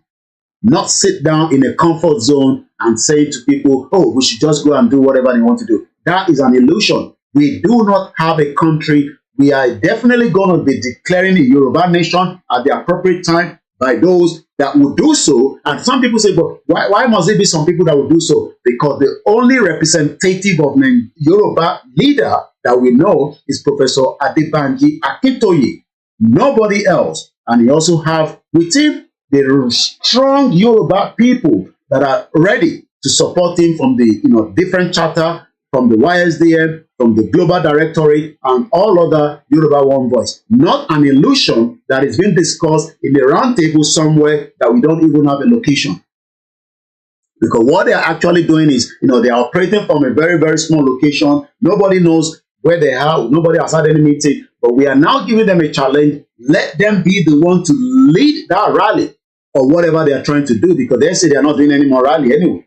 But we are still asking that our people be patient, be focused, because the indices that I'm giving you tonight is part of what is going to also crumble Nigeria. But we will also have to push along the line of part of what I've discussed. And if you go back to number 3, I did not expatiate it, but I will do so before the end of the program, because the Yoruba people that are asking now, what is the way forward? The way forward is prior before the election, as we are monitoring things, because this election can be cancelled as well. But we must continue to say that the only way is we must ready to protest. So if you say that you have a country, that is an illusion. They are playing. And they have the right to play. I mean, a lot of my children play different, games on the YouTube, on the TV, and you can play different games on different. So we cannot have 40 medias that are speaking the truth about the Yoruba self-determination struggle, and then people would think that out of that 40, they are not saying exactly what you need to hear. So what they are doing is they are just trying to make us happy, which is good. I mean, we have a nation. That is more than good. But nobody has a nation. A nation is not yet recognized anywhere. Yoruba nation is not recognized, but the Yoruba people is well known in United Nations, because there's a document file that indicates that we were a kingdom before the British Empire destroyed that kingdom. Because yes, there's evidence based that British destroyed not just our kingdom, the Benin kingdom, the Hausa kingdom, and the rest of the kingdom for their own selfish interest. And they can now tell you that even polygamous is not good. Even Obaoluwo is complaining that how can you say polygamous is not good? If we want to marry 10 wives, we have the right to marry 10 wives, because you are also legislating the LGBT law in UK, in America. So you do not have any right to tell us how many wives we can marry. And we can also say that part of the artifact that they are saying that we don't have a culture is in the British Museum. So please, don't come here and tell us that we have a country. I take back country. It is all illusion. And they have the right to play around. I mean, if they like, they can cook jollof rice from Lagos to Ijebu-Ode. From Ijebu-Ode, they can extend it to Kwara. People are hungry. Let them feed our people. And if people want to go out and also say they want to just go and sit in front of a place, they have the right, as long as the government does not chase them away. Because let us remember that in Lagos State, we did not carry arms. Our protesters were ready gathering to, for a peaceful, rally. Eventually, Lagos State shot one of, those that came out. And we saw what happened in Kano. They were throwing stone at the presidential, convoy, but they are the citizens of Nigeria and nothing happened to them. So, in terms of we are not in confrontation with those that say they have a country. We are not disagreeing with them, but what we are saying is there is just an illusion, and it's good to be dreaming. I mean, we are dreaming to be in a country as well. But as of today, the 1st of February, from this platform, officially, there is no Yoruba nation yet, but it is still an ongoing work. My name again is OLAMILEKAN, and this is Starr Radio UK, your finest African and Caribbean radio station in London. So we've talked about 4 different angles of why election might not hold in Nigeria. Let's look at number 5.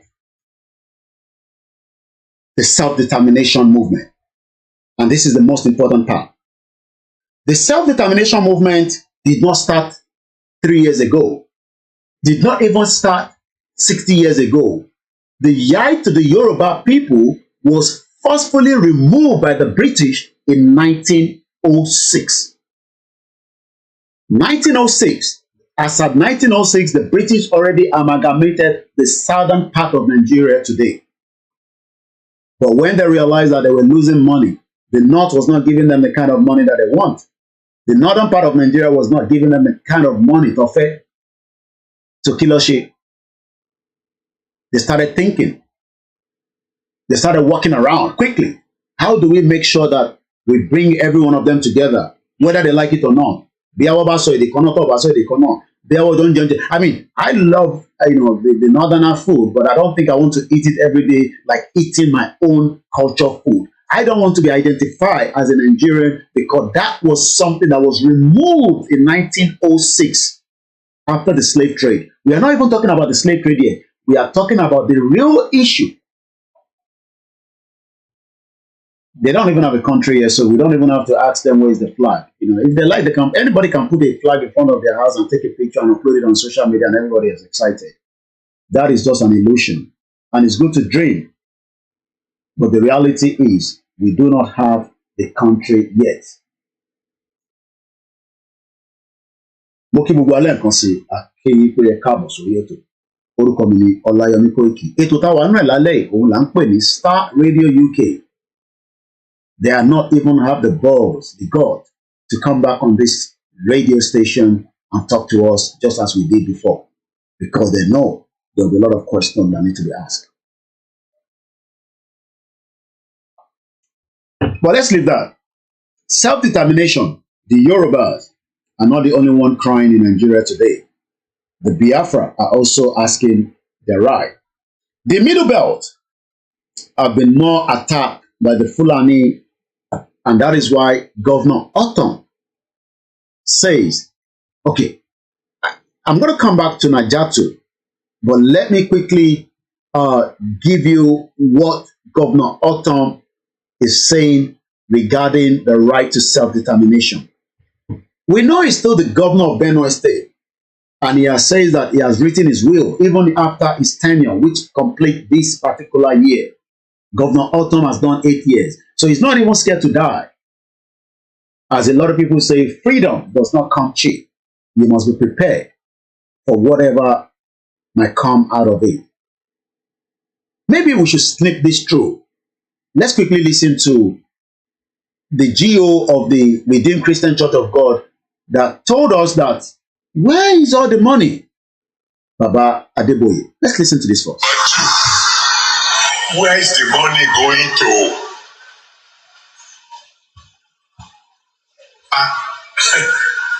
80% of what should have been the income of a nation.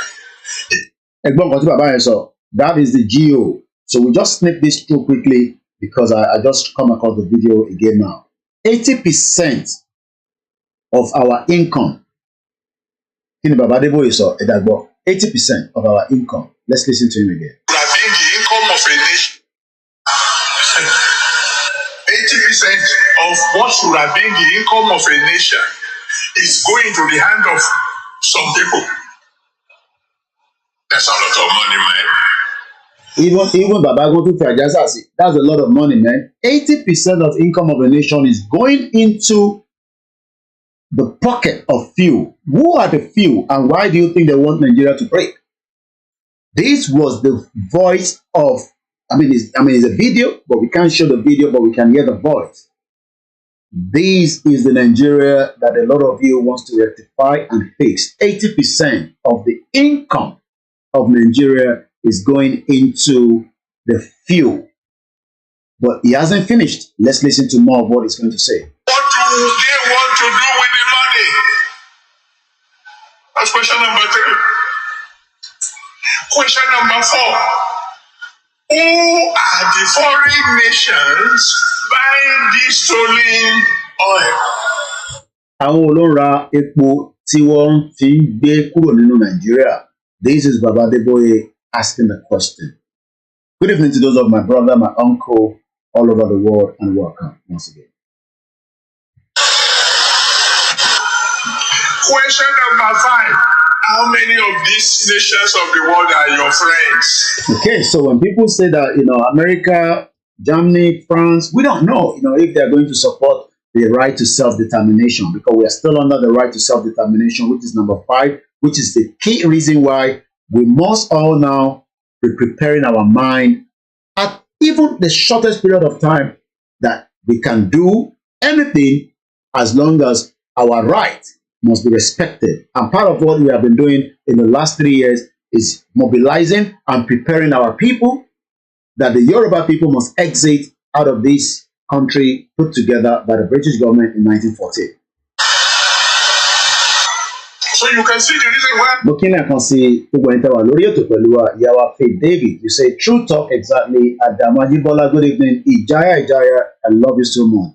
Amajade protest Ishimawaye, and maybe it might not even be peaceful anymore because we are dealing with a monster that is in the Aso Rock. Even Aso Rock, even they are scared now themselves because APC say it looks like there's another monster there that wants to disrupt their own election. So right now, there is two fractions of people in the cabal. One working against APC, one trying to keep Nigeria, and we don't know for who. I'm not thinking of 2020. Good evening, African Confidential, and welcome to the program. Ori Matt, welcome on board once again. I say a very good evening at the Biafra. This is where I want you to listen to more. The number 5 reason why in the next 24 days is a very, very key. But let's listen to this first. Maybe that's why God has not spoken to me about that because... Okay, Babangida could not confirm that God spoke to him regarding election 2023. We are now in 2023. Maybe Baba has now got communication line with God to give us what is going to happen. But Baba could not give us that clarity last year. Only alone maybe there will be 2023. Let's listen to that bit without me interrupting again. Maybe that's why God has not spoken. Okay, let's go. Thinking of 2023. Now let me pull it back a little bit. Nations of the world are your friends. So you can see the reason why I'm not thinking of 2023. Maybe that's why God has not spoken to me about that because there is a lot to deal with. So Baba, I hope those things that God could not tell you because there's a lot to deal with, have those things been resolved?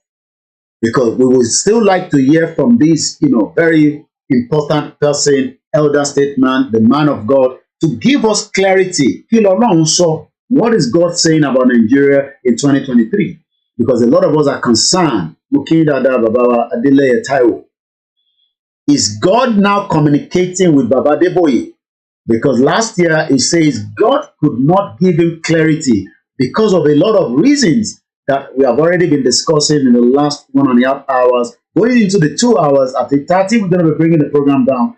Once again, next week, we might call it program where a lot of you will also have your say. But for tonight, let us just bear with us. We will not be able to bring in the calling section. This is Starr Radio UK. Please follow us on the Starr Radio UK and on Twitter. We have told you a lot of you, we need you to be on Twitter to do all this communication, the tagging, the hashtag, the trending. It is the important one. There are people trending PVC, but we are not seeing people trending Yoruba Nation. We are probably seeing more people trending Biafra because they have been trained to do so by Mazin and Bekano. Do I tell you one more thing? It is open secret. It's in the news. Undenied. That more than 90% of our income, more than 90% of the money we get from the leftover of the oil that was stolen, we are using it to pay the interest of the money we have already borrowed. More than 90%. And then it's news. I'm sure you listen to the news. We are borrowing more.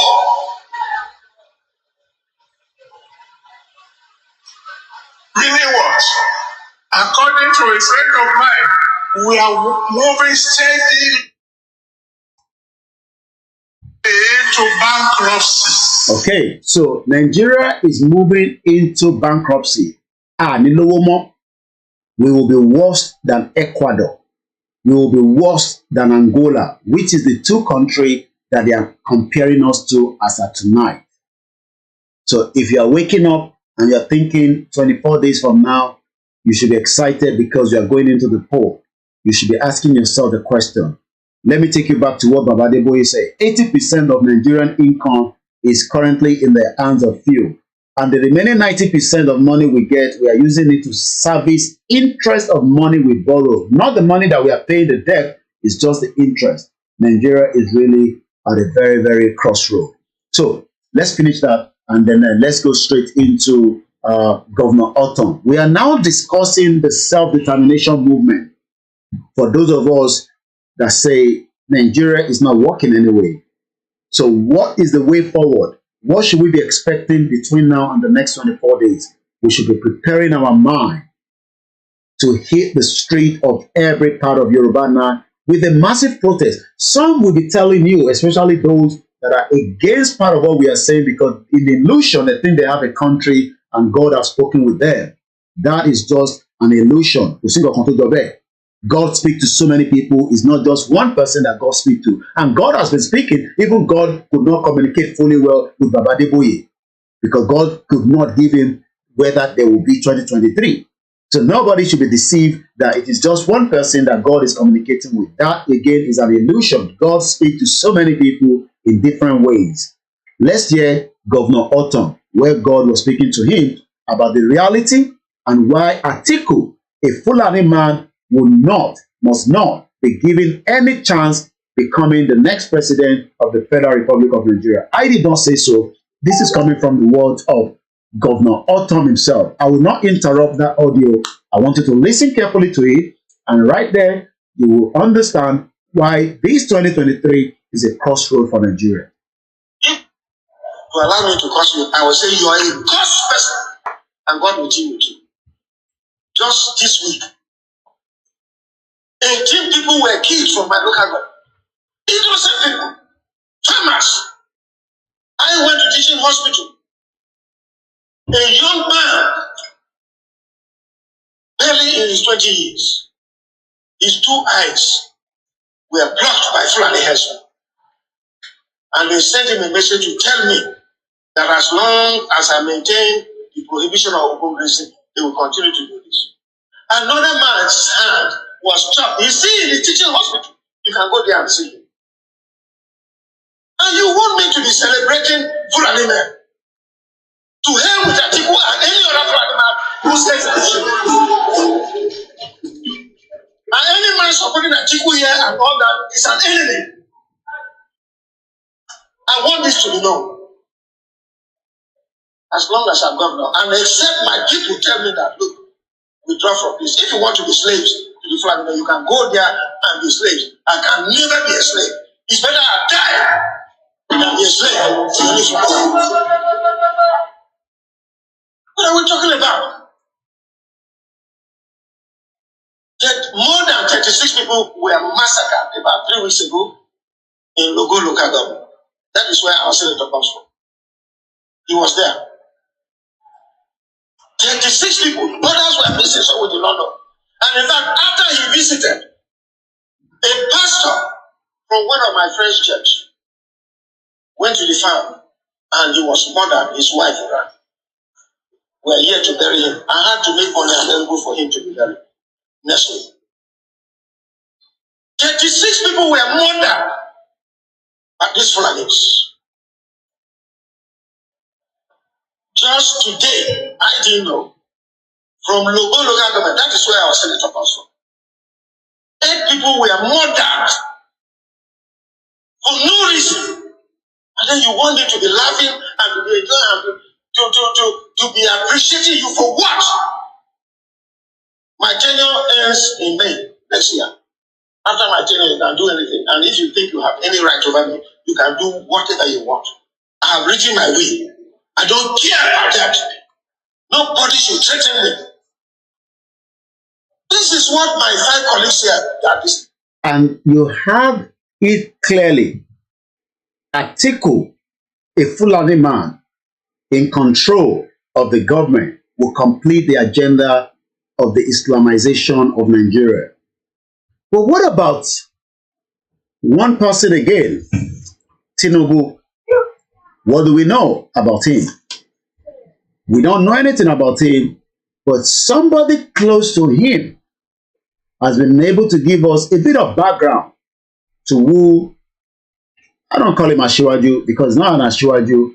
He has actually enriched himself with his caucus, with his cabal. He's another cabal of his own in Lagos State. He has milked Lagos State to dry. Tinubu also said in so many ways that last election in 2019, 2 billion van that came into his house were probably missing the road. They shouldn't be coming there. Good evening to you, Eunice Uchepita, and welcome to the program. We are just about 30, well, almost 42 more minutes. At exactly 8:30, we'll be winding down from the studio. But for now, good evening to you. Ifami Komi Aro Ekabosoleto, sir. Tinubu is the next person I want us to hear what Naja'atu Mohammed is telling us. Take about 4 minutes. Let's enjoy it as well. Look, let me tell you, some of the excesses of the president is his failure to really lead as he should lead. Being a card-carrying member of APC doesn't make me less a Nigerian. My loyalty is first and foremost to Nigeria and not to the party. And my concern is how to move the country forward. The president has failed in so many ways, like it or not. I'm the first person in this country to campaign for Muhammad Buhari. But I cannot also shy from the fact that he has failed the country in so many ways. There is not a single promise that he made to this country that he has fulfilled. And we just sit and pretend that we are APC, so we wouldn't say this, that. And another problem is that they are beginning to gag the press. The press is the only way in which Nigerians can get their views aired, and the press is the only way. In fact, Muhammad Buhari went as far as saying that he is expecting advice from the press. Now, why is the press being gagged? So these are failures that we must see what happened in Vision FM. You know, for simply saying that there is corruption in the NIA, and there is corruption in the NIA. So, but what they are saying is that they lumped up the NIA and the head of the NIA. The head of the NIA, we all know, the commission, the Babangida commission that brought him into office he was the secretary. He was the secretary, and that particular committee or commission that was created by the president actually made a recommendation. The recommendation was that there should be an overhaul of the NIA. One of the recommendations was that the person that should head the place must be somebody that is a senior director. This particular Mr. Rufai that is heading the place, who was the secretary of that commission, actually was eased out of that commission because he flunked the deputy director to director examinations 3 times. He failed. Having failed, he was eased out of the NIA. But the same commission that in which he was a secretary now made him the president, the head of the NIA. That is one. Number 2, the Ikoyi gate. The money is $43 million that was found somewhere in Ikoyi. We need to know, for saying that these are the resources of the people of this country. All the press was saying, all that Vision FM was saying is, why did they violate the same conditions that they set up? What happened to those monies? That was all. So for that, they were gagged. They have been levied $5 million, and the program, which is the most popular program in the north. So part of what Naja'atu was saying, that this government, I'm talking about President Muhammadu Buhari's government, gagged the press. So you can now see why Yoruba nation has not been pushed to an extent in Nigeria, because the government do not want our message to filter into telling Nigerians or the Yoruba people who truly we are as our identity. So they've used every means to deceive Nigerians, to tell Nigerians that, look, you know, we cannot allow IPOB, Biafrans, to come and break Nigeria. We cannot allow Sunday Igboho, Babakitoye, to come and break Nigeria. We cannot allow all sorts of things to happen. And that is the reason why they have done everything within the means to disrupt that. Naja'atu was given a kind of narrative. She's not loyal. We cannot say she's loyal as well. But what she's done craftily is use her position within the APC to expose some of the things that we probably don't know. And some of those things that we don't know also means that as a lot of us are waking up every day and asking the question, what is really going on in Nigeria, and how will all these situations be resolved in the next few, in the next few days and weeks to come? Naja'atu then throws the shot where she gives some kind of background to who Tinubu is and why no Yorubas, Igbo, Biafrans, Hausa should believe that man because he's not fit. Let's listen to her. Because everything about Asuwaju is about money. There's nothing like honor. Then after this, don't go away. At exactly 8 o'clock, we'll play a bit of audio of the spokesperson of the Biafra, Simon Ekpa, and then we will also give a bit of the this press statement that came between the Yoruba and the Biafra in the last 72 hours ago. For God's sake, what do we want? Can we continue to wallow in this? Can we continue to deceive ourselves? Who are we lying to? We are only lying to ourselves. We see these things. The truth has been written on the horizon. Why are we now turning the other eye? And not just that. As far as my so-called expulsion from the APC is concerned, what took them so long? They should have told the public before I resigned that they have kicked me out. But unfortunately, because they are so silly, they are saying after my resignation, they actually kicked me out. They have no respect for the psyche of Nigerians. They think that we are all a bunch of idiots. We are not. Okay. We can think. Okay. I took my time because they pleaded with me. I'm a Muslim. He said, in the name of Allah, please accept this appointment. I respect your stance. I said, sir, you have to give me a blueprint. He said, there does not have a blueprint. Okay. What is in a manifesto? I just told you that the manifesto of all the parties are the same. So what is in a manifesto? Okay. So I'd like to ask you the question based on what you said last. Knowing all of this, what took you so long and why now? You see, this is where the job of a journalist kicks in. So those that are saying Atiku, they are in illusion because they are running away now from the real media that can question, that narrative of Atiku. Why are they running away from the remaining 40 medias that are ready now to question them, including Star Radio UK? At least, if they were appearing here before and speaking to us, why then are they running away? Because as you can see that the question being thrown at Naja'atu Muhammad by the presenter or the journalist Oseni Rafiu was that kí ló dé tó pẹ́ tó wọn náà fi ṣe ètò wa ṣe nísìn. So if they say they have make a declaration, the expectation is they should be going into every media and then present their case, even if we disagree with it, at least to question it and ask the thorough question that is needed. But because they knew that out of some of the questions that we are going to ask, their deceit, their lies, the foolings of Yoruba people will definitely come out of it.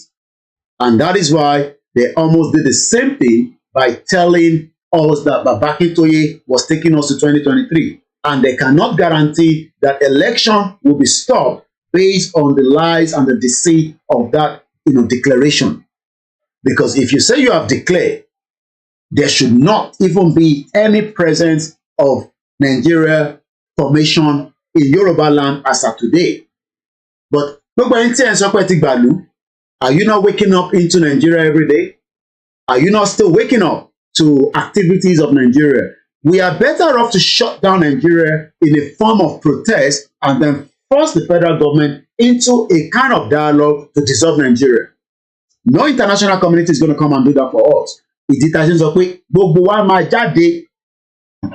So that we can push that message. But they're telling you already that wọ́n kàn fi máa fi yín gba owó nìkan láti máa ṣe protest. Wọ́n kàn fi máa sọ fún yín pé protest ni wọ́n ní any other thing than protest. Okay, we don't have any other thing than protest, but protest has a big stand.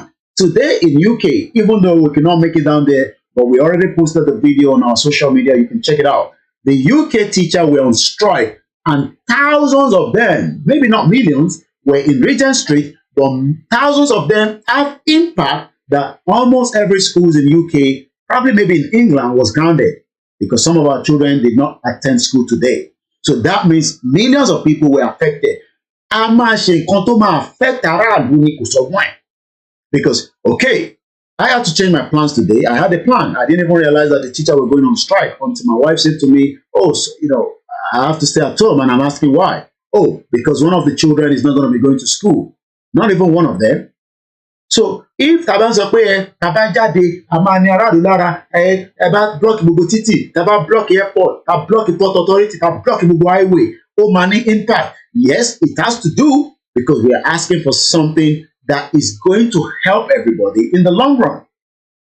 But what they've done is, ẹ má yẹ kọ́rọ́ ṣe yẹn o, ẹ jẹ́ ká máa ṣe díẹ̀díẹ̀. Àti gba illusion ìlú, àti deceive wọn, àti wà happy, àti wà excited. Yes, everybody's excited. I mean, if I tell you now that we have a visa that can get you to UK, you'll be excited, even though you don't know whether that visa is true or not. So today, that is having a big impact. Now, let's listen to Simon Ekpa. In one of his videos that he did at the beginning of this month, telling the international community that the Biafra will go. Then after that, I will be reading out the press statement that came between the two of us that was released early this particular week. Let's listen to Simon Ekpa. No election, no Nigeria election will be allowed in Biafra territory in 2023. It is a task that must be done by every Biafran. For this reason, you must save the following date. These dates are going to be very, very significant date. Very, very important date. Save the following date. The 23rd of February 2023. The 24th of February 2023. The 25th of February 2023. The 26th of February 2023.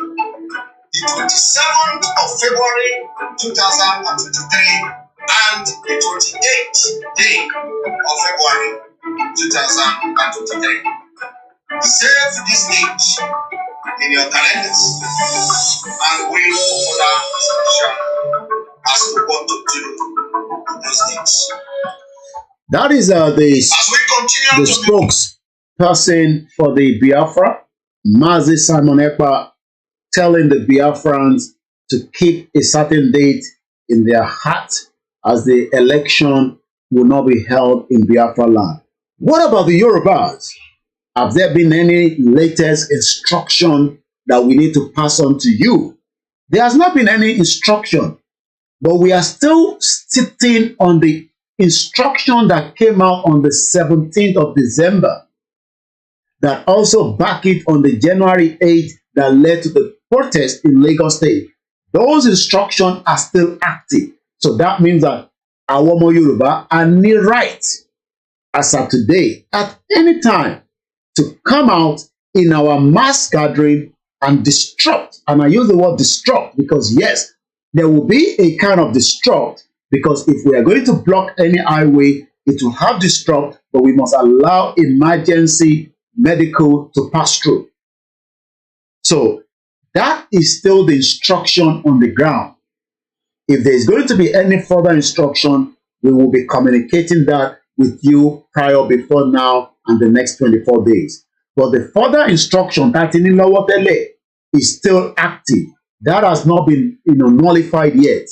So if anybody is saying, yes, We saw what happened in Lagos State, and we can now look the comparison of what happened in Lagos State, where in Kano, nobody was shot, nobody was killed, and yet the presidential convoy was attacked. That is a crime that could have led to so many people being either arrested. But as I speak to you, no single northerners were arrested. Buhari could not commission those roads because they were also going to hit the helicopter that it was inside. So, Yoruba, what we need to then do is, as much as some of us would not be on the ground, but those of you on the ground must start now thinking that our best option is to be out there on the street before the election gets closer. Because already we do not want the international community to think that we are the one with the wielding weapons, as we saw already clearly with the PDP that is already wielding weapons in the Southwest. And the same thing with the APC. If we come out quickly prior before then, that means that we are not saying that election will be something that will favor us. We are saying categorically, as Yoruba people, we do not want to participate in that election. And let me also clear something. Yoruba. Let me say this, that election was part of what we were discussing for the last 3 years, people, this election, until they started conning it and saying that Ominira, and that literally changed the view of millions of us again, because we thought that we were all running parallel together. But right now, we now realize that we are not running the same thing, because there's a skepticism and there's an hidden agenda that has been brought into the Yoruba movement. Election, and clearly, October 8th, I still have it in my record. Babangida said it clearly. The professor himself, the emeritus, 25 years he lived in the United States. He knows the rules of the game. He understands how the Yoruba people will exit. But we are now being told, he doesn't have any clue. He does not have anything. And they cannot even mention his name. And they have to now call him Olori number 1. That is a full disrespect to somebody of his caliber. And these were part of the reason why we now started looking at it and say to ourselves, we are no longer running the same show. They have the right as Yoruba people to cook food and drinks and whatever they want to do. It is just merry-go-round. We don't have a country yet, but we are working towards to achieve a country. So, let me see Muki Mugbe to Wale. Temitape Olayemi say, Ilu wo ni wogba. Otegbalukokon is all deniers. Irolongpa. It's all lies. Cut this part and say it's all lies. It's just illusion. They are living in Alice in Wonderland. A lot of Yoruba people might be excited about it, that they have a country. No, we don't have a country yet, but we are forcing Nigeria into a negotiation where Nigerian government will understand that the Yoruba people are also demanding an exit out of Nigeria. If the military take over, it is also a good one, in the sense that what the military might not expect is going to come out. We don't have to say everything right on the live broadcast. It is too late for any military to think that they can capture Nigeria as they've done before in the past. We have much more we are becoming more connected than before. If the military take over, any embassy that is in an Nigerian embassy, also, it's not going to be something that is going to be. Let's take a look at the UK as an example. Should the military take over, that means the British government would then have no other option to now respect the Yoruba people if they want to take over the Nigerian High Commission here in the United Kingdom. There will be a lot of things that will happen should any Nigerian military cabal take over Nigeria today. So let's come back as we are now coming towards the end of the program tonight. This has been Starr Radio UK, 24 days to election. What should Nigerians expect? As Nigerians are saying that, Peter Obi is the best man to do the job, let me now come on to Peter Obi a little bit. We've talked about Atiku and Tinubu. Peter Obi is used to disrupt the Biafra movement. Do anybody know that Peter Obi was also, just as the Yoruba people, Tinubu supported the breakup of Nigeria, Akonde, all these elder statements that are 419, Akonde also, go back and look at the record, also supported, the Yoruba nation agenda until it now becomes, a little bit of Oti Jansoke. The same thing goes with Bode George. Every single one of these Yoruba elder statements at some point in their life, they are now in their old age, supported that Nigeria is not working and it cannot even be restructured back to what it used to be during the Western region. And somebody like, the FEBUARY have now decided to endorse Peter Obi, that it is unfair that the Biafra or the Southeast, has not become the president of Nigeria. But knowing fully well that Peter Obi, as a lot of Nigerians are excited that they have the second option out of the fake APC and PDP that have disrupted Nigeria for the last 20-something years. PDP were there for 16 years. We now saw that APC is as useless as tissue paper. And we can see the damage that they've done in the lives of the economy of Nigeria. Starr Radio UK, remember to follow us on all the social media platforms. And tomorrow, it's going to be the property hour. But for now, we're still about 21 minutes before I hand over back to the studio. As we continue to say that the Yoruba people love each other, but already the Yoruba Nation movement have been infiltrated. There are some Yorubas that disagree with the Yoruba Nation movement. These are the FEBUARY. They believe that Peter Obi should be given opportunity. But Peter Obi is also a Biafra man that also supported the agenda of Biafra. So the question then is, what has changed that Peter Obi now thinks that being the president of Nigeria for 8 years, because it cannot go for more than 8 years. Do you know that even Peter Obi do not have anybody as a senator, apart from probably one representing? Peter Obi agenda is well clear, is working for another agenda for the Western power to disrupt the Biafra movement. So more Biafra people that were in support of Mazi Nnamdi Kanu since 2017 have now fall back.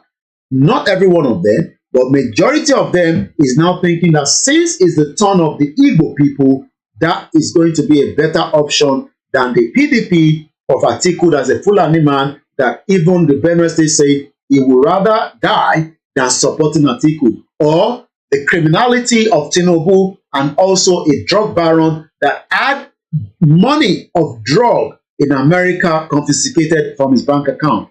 Just as we can now say that Tinubu that told us in 2019 that he does not know how the bullion ban got into his house, is the same thing he does not know how the cocaine money got into his bank account while he was living in America some few years back. You can see that Tinubu has always been an expert where money gets to him, but he does not know where that money is coming from, because the bullion ban was full of money. So the same way Tinubu was collecting money through drugs in America, and then he fortified those money. And today, more Nigerians are excited that because the Yoruba man, it is his own turn to become the president. But he has also denied that the bullion ban has nothing to do with him. But we do know that the bullion ban spent a lot of time in his house removing the money, because he has a big fence. Imagine the bullion ban came in. So going back to Peter Obi, why has FEBUARY refused to support the agenda of Yoruba Nation, even though they've been asking for restructuring? Because they do not like Tinubu anymore. Tinubu have dealt with them because they trusted him, gave him the power, and yet today we do not know who killed Funshaw Williams. 24 days. What should Nigerians expect? You can see that tonight is full of bags.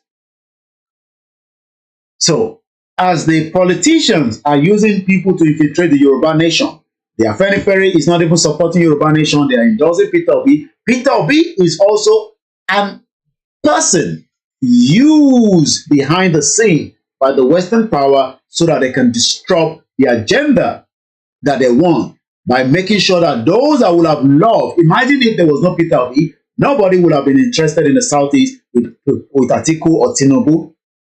And already the ethnic card is also being played. So we are going to see APC, a Yoruba man, PDP, a Fulani man, and Labour Party, an Igbo man. So already Nigeria is divided in the next 24 days. The Yorubas in Lagos, in Southwest, do not want Peter Obi because he's an Igbo man. The Yorubas in Ondo State, in Oyo State, in Osun State, Ekiti State, Ogun State, Lagos State, Kogi State, Kwara State do not want an Igbo person that should become the next president of the Federal Republic of Nigeria. They will rather prefer the Yoruba man as Tinubu to become the president. So the question then is, the ethnic card is already in the row. Let's come to Atiku. The Fulanis that have controlled Nigeria for the last 62 years, handed over by the British Empire, the British government, to control Nigeria, does not want power to shift. They believe that they are superior. They believe that they are more perfect. They believe that they can engage the international community, especially the Arab countries that respect the North as an Islamic country, as against the infidels, according to one of their Islamic scholars that says Peter Obi is an infidel. And why should they be following Peter Obi? My question tonight is, Atiku, the Fulani man, will gain a lot of support from the North. The Northerners do not trust Tinubu. And that is the reason why they've given him Shetima as a backup, just in case. The Yoruba nation has nothing to do with any of these three individuals. The Yoruba nation movement is a separate movement, a movement for the right of a sovereign nation, an independent nation. Those that have told you lies that Babangida was going to allow Tinubu to become the president, then we will continue Yoruba nation. Or if Tinubu does not become the president, then Tinubu will come and join Yoruba nation. That is their own agenda, not Babakintoye's agenda. It is all part of the lie to destroy the old man. And tonight, I can tell you that don't be deceived by any of these such lies. Professor Adebanji Akintoye, a full Yoruba man, loves Tinubu, there's no doubt, just as he loves anybody that is a Yoruba person. Even some say the letter he wrote, which was last year, was kind of probably endorsing Tinubu. That is all part of the fake lie. Even somebody sent a message yesterday to say Babangida is no longer doing Yoruba nation. These are the agenda of the Bolekaja media and the bloggers, just to try and destroy the old man. So none of the Northerners would love to vote for Tinubu because they are not too sure of him. Let's go to the last person. An Igbo man becoming the president of Nigeria. Never for the North. The North will remember every atrocity both committed by both of them during the Civil War. The North would never want Igbo presidency in Nigeria today. They do not see the Igbo as people. They see them as a slave, even though some Yoruba also believe that the Igbo have their own hidden agenda and they are just waiting to grab the power. And the moment they grab the power, they will also unleash some of what is inside there. And likewise, the Igbo people say when Tinubu gets there, it will unleash some of what is in there. So the question is, three political parties, three different ethnic groups, what is going to be the outcome in the next 24 days is something that will be amazing to wait and watch. Nigeria has never been what it is in the last 62 years. The ethnic card is already being played. Some Yorubas refuse to endorse Tinubu. I'm talking about the Afenifere. They would rather endorse Peter Obi knowing fully well that maybe Peter Obi will come and restructure Nigeria, but they've not been able to give us the structure how Peter Obi will restructure Nigeria based on the fraudulent 1999 constitution. This is Starr Radio UK. It is the finest African and Caribbean radio station in London, the first day of the month, February 2023. The time for Nigerians to expect a lot.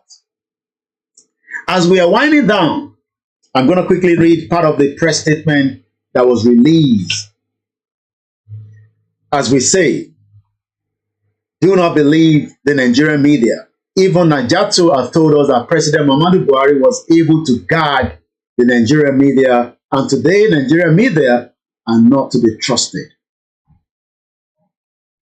As we are going into the final part of this program tonight, like I say, thank you so much, Olabode Ibosola. You say, if all the media can be like you, I think by now we'll be in our land. They don't want to because they have been used to deceive millions of us for a very long time. And we appreciate everyone that has been with us in the last almost 2.5 hours. My name again is Olayomi Koiki. And I'm also saying thank you so much. Ẹ̀yin ọmọ Yorùbá tí wọ́n fún ní 2,000 naira, 500 naira, pé kẹ́ lọ dìbò. Kò lè change anything. Ẹ jẹ́ ká fi 2,000 naira sílẹ̀. Ẹ support Yoruba Nation movement.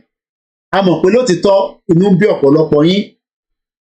Please bear with us, those of our listeners that are not conversant or understanding the language, we will translate in the long. A mọ̀ pé lótìtọ́ ẹ wà angry pé àwọn kan ni wọ́n run the show Yoruba Nation. But the Yoruba Nation is going to be something everyone will enjoy. The first thing tá máa kọ́kọ́ enjoy tí ìran Yorùbá bá dá dúró, òun ni a máa gba identity wa padà. Identity that fi gbà padà yẹn ó ṣe kókó, ó ṣe pàtàkì nítorí pé tí a bá ti sọ èdè wa nù within the next 200 years, that means pé ìran Yorùbá ti parẹ́ nìyẹn. Kò sọ́balẹ̀ ládé kan tó ń bẹ nílẹ̀ Yorùbá lénìí tí òun náà ní padà wàjà lásìkò tó bá tó, bí irú bàbá wa ikú bàbá yèyé kọ́lọ́n bá wa fọ̀run kẹ́wọn. Ẹ wo bí bàbá yẹn ṣe pẹ́ tó tọ́nà láfíà tí ara gungun lé, ìyàwó pọ̀, ọmọ pọ̀, bàbá yẹn padà lọ náà ni.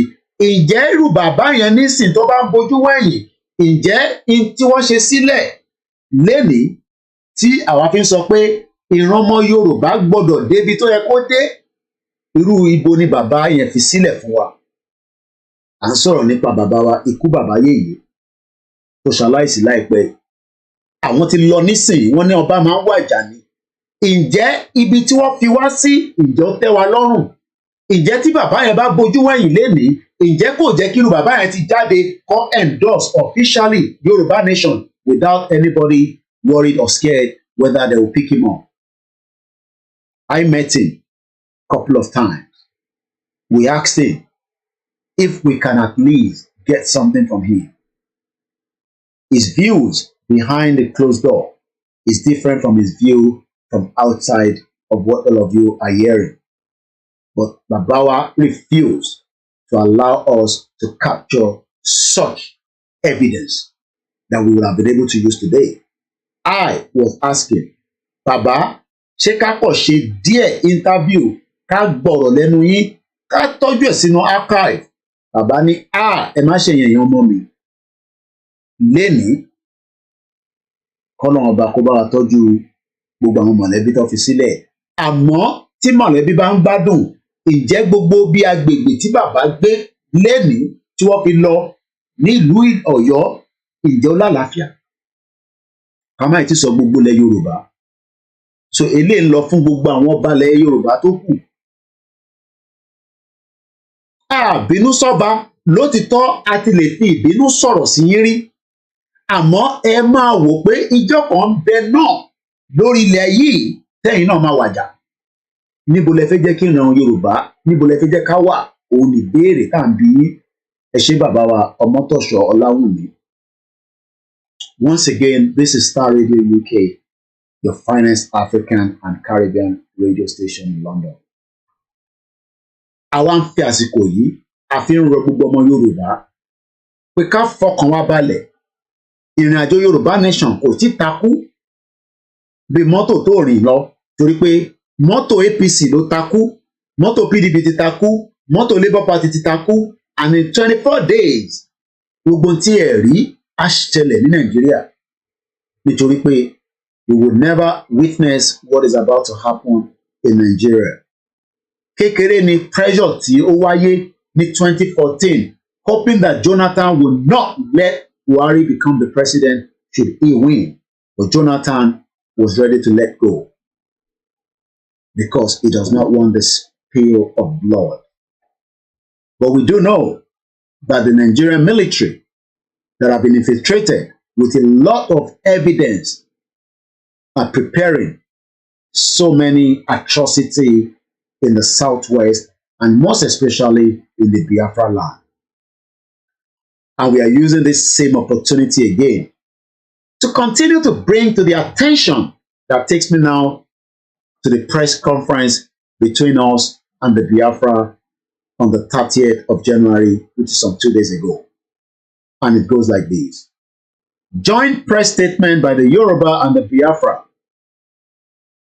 put together by the spokesman of the Biafra, Mazi Simon Ekpa.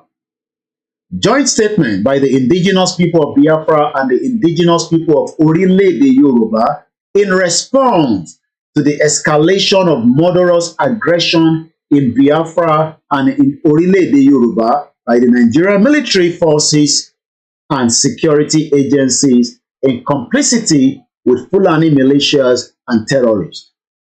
We, the Yoruba people of Orile-Ede Yoruba in southwestern Nigeria and the Igbo people of Biafra in the southeastern Nigeria, hereby join in alliance and in fraternal solidarity to denounce with all the power at our disposal the present military operations and killings by the Nigerian military forces in the homeland of the Biafra people. We hereby draw the attention of the global community to the current escalation by the Nigerian military of the mindless violence on a genocidal scale being perpetrated against innocent and unharmed individuals. And the whole communities throughout the territory of the Republic of Biafra, and to reaffirm the unshakable joint determination of Biafran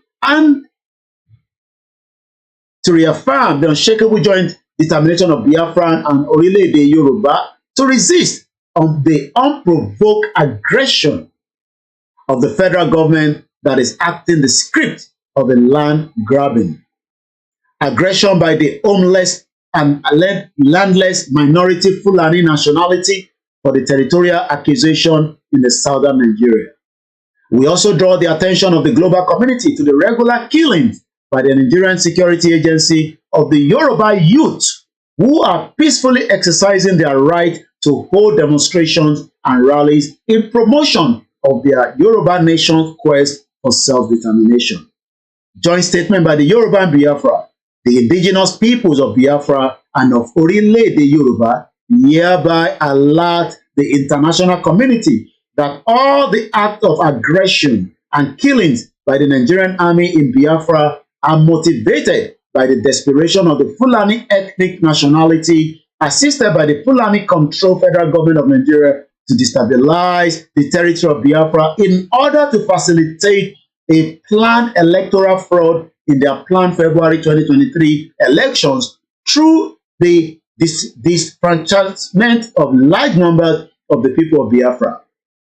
The robbing of Biafran people of electoral power in their own land is with a view to ensuring the consolidation of the murderous Fulani regime that holds the East Nigerian state in its grip. We also inform the international community that the repeated and often murderous denial of freedom of expression and a peaceful demonstration in the territory of Orile-Ede Yoruba are all driven by the ultimate ambition of the Fulani to conquer, subjugate the indigenous people of Nigeria and turn their homeland into a Fulani homeland.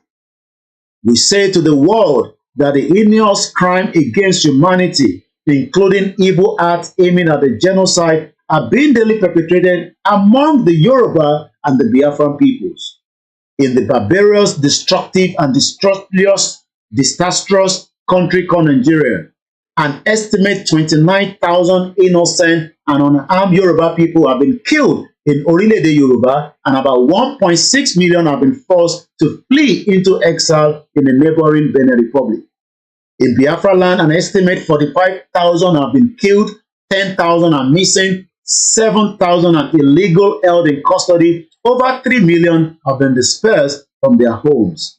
We announce to the world the firm resolve of Biafran and Yoruba peoples that the unprovoked military aggression by the Fulani led in Biafra and Orile-Ede Yoruba shall be jointly resisted with all the means available to our peoples of Biafra and Orile-Ede Yoruba. We inform the international community of the determination by our two peoples to resist most determinedly and to make futile all the violence by the Fulani and the proxies Northern Army of Nigeria. Finally, we, the peoples of Biafra and the Yoruba, together with hundreds of other indigenous people of the south and the middle belt of Nigeria, call on the international community, the United Nations, the European Union, the BRICS group of nations, the African Union, the world's most powerful nations of the United States of America, United Kingdom, France, Germany, Russia, China, and others, to embark without delay on serious investigations of an intervention in the perpetual killings and perpetual flow of blood in the land of savagery, poverty, and anarchy that is called Nigeria.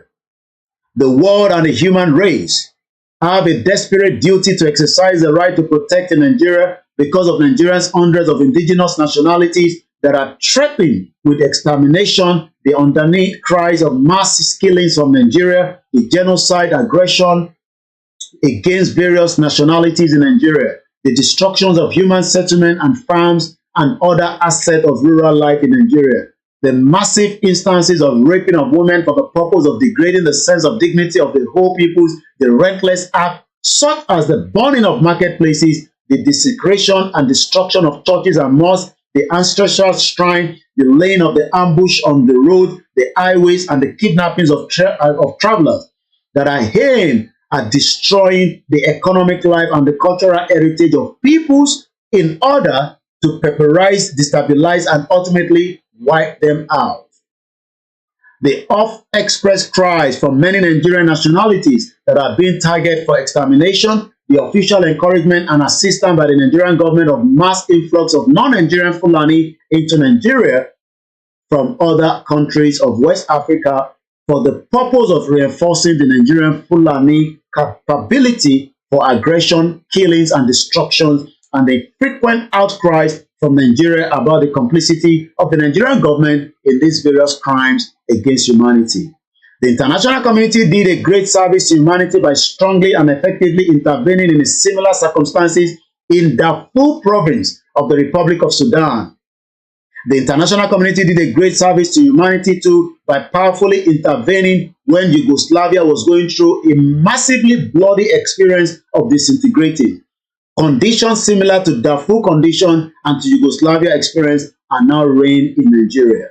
In the years since 2015, during which the killings, destructions, and the solid crimes against humanity have been escalated steadily in Nigeria, various agencies of international community have documented, have spoken out about these horrible Nigerian conditions.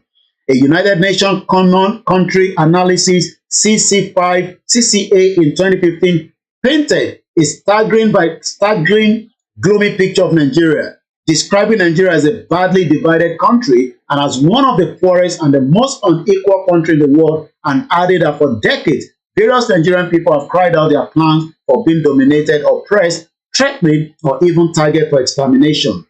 A United Nations Rapporteur General to Nigeria in 2019 reported that the constitution under which Nigeria was being governed, the constitution which a Fulani military dictatorship wrote and decreed in 1999 without any participation or consent by Nigeria, is a pressure cooker for misrule, injustice, conflict, and a national collapse.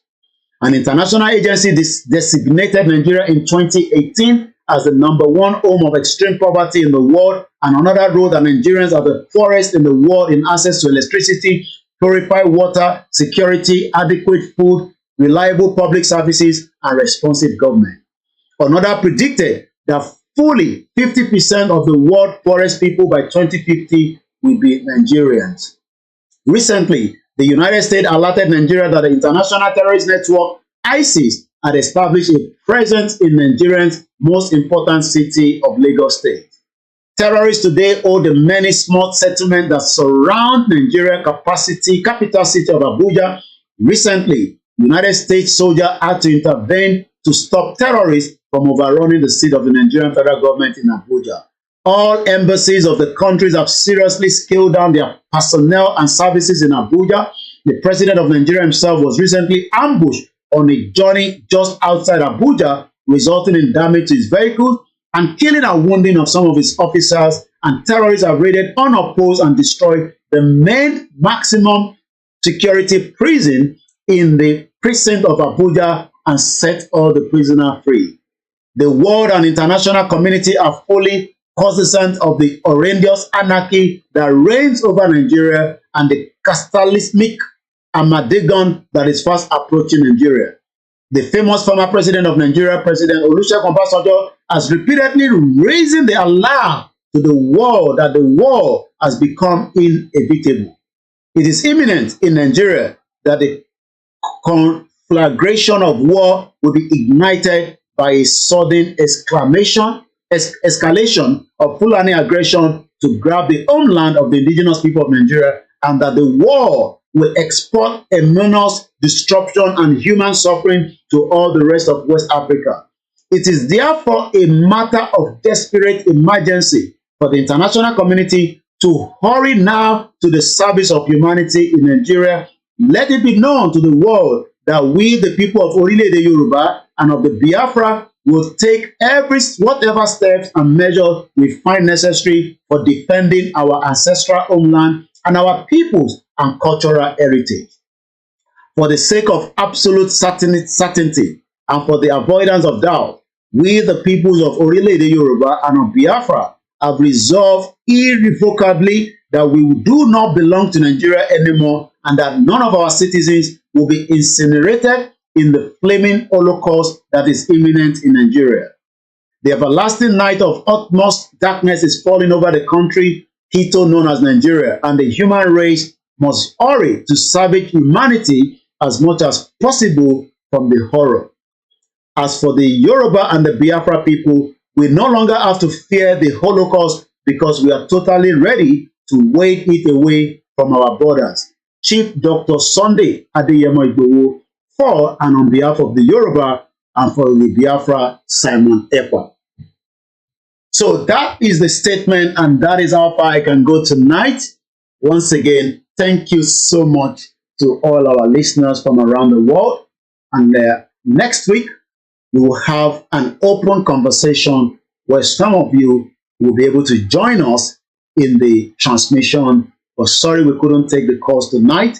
But next week, Wednesday, God's willing, we will be able to do so. And on that note, I say thank you so much to my producer. And as we hand over, let's get Janet, and let's listen to one of our music that we love to listen to all the time, which is also called Orile-Ede. And that is how we're going to end the program tonight. Thank you so much once again to all the back-end team that are working as well in the other platform. We appreciate you. We love you. Shegun, my uncle. Thank you so much. And as we go into the last part, let's enjoy this. Thank you so much, everyone.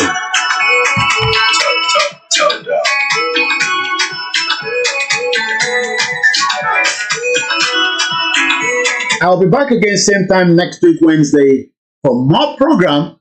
From Monday to Friday, you can join me at exactly 11 o'clock with the studio where we bring you all the news from Nigeria. But for now, what should Nigerians expect in the next 24 days? As we say, Odabo, bye for now.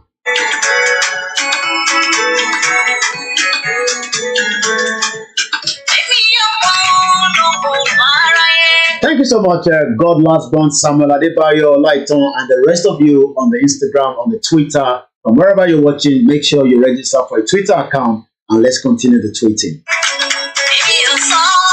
Thank you so much, Alan Kondi, Kodri Abayomi. Thank you so much to my beautiful mother. I say good night.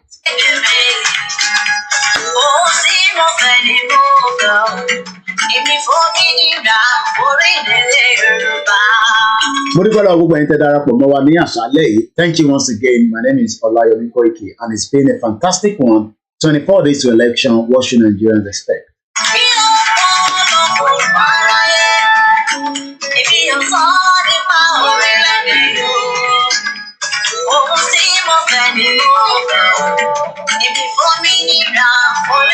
Once again to Frank and also the rest of the team, the engineer, I say thank you so much. To our mother, our auntie, Mrs. Lara Olabode, thank you so much for your support.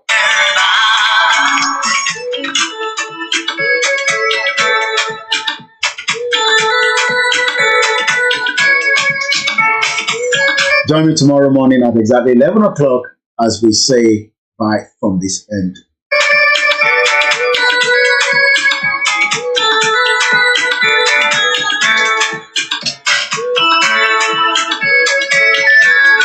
Thank you so much to the Biafrans. Thank you so much to everyone that have joined us. And like I say, next week will be another beautiful one. Thank you, Dorcas, Eshegoni Yawa. And to those of you from around the world, I say thank you so much for being part of the program this particular time.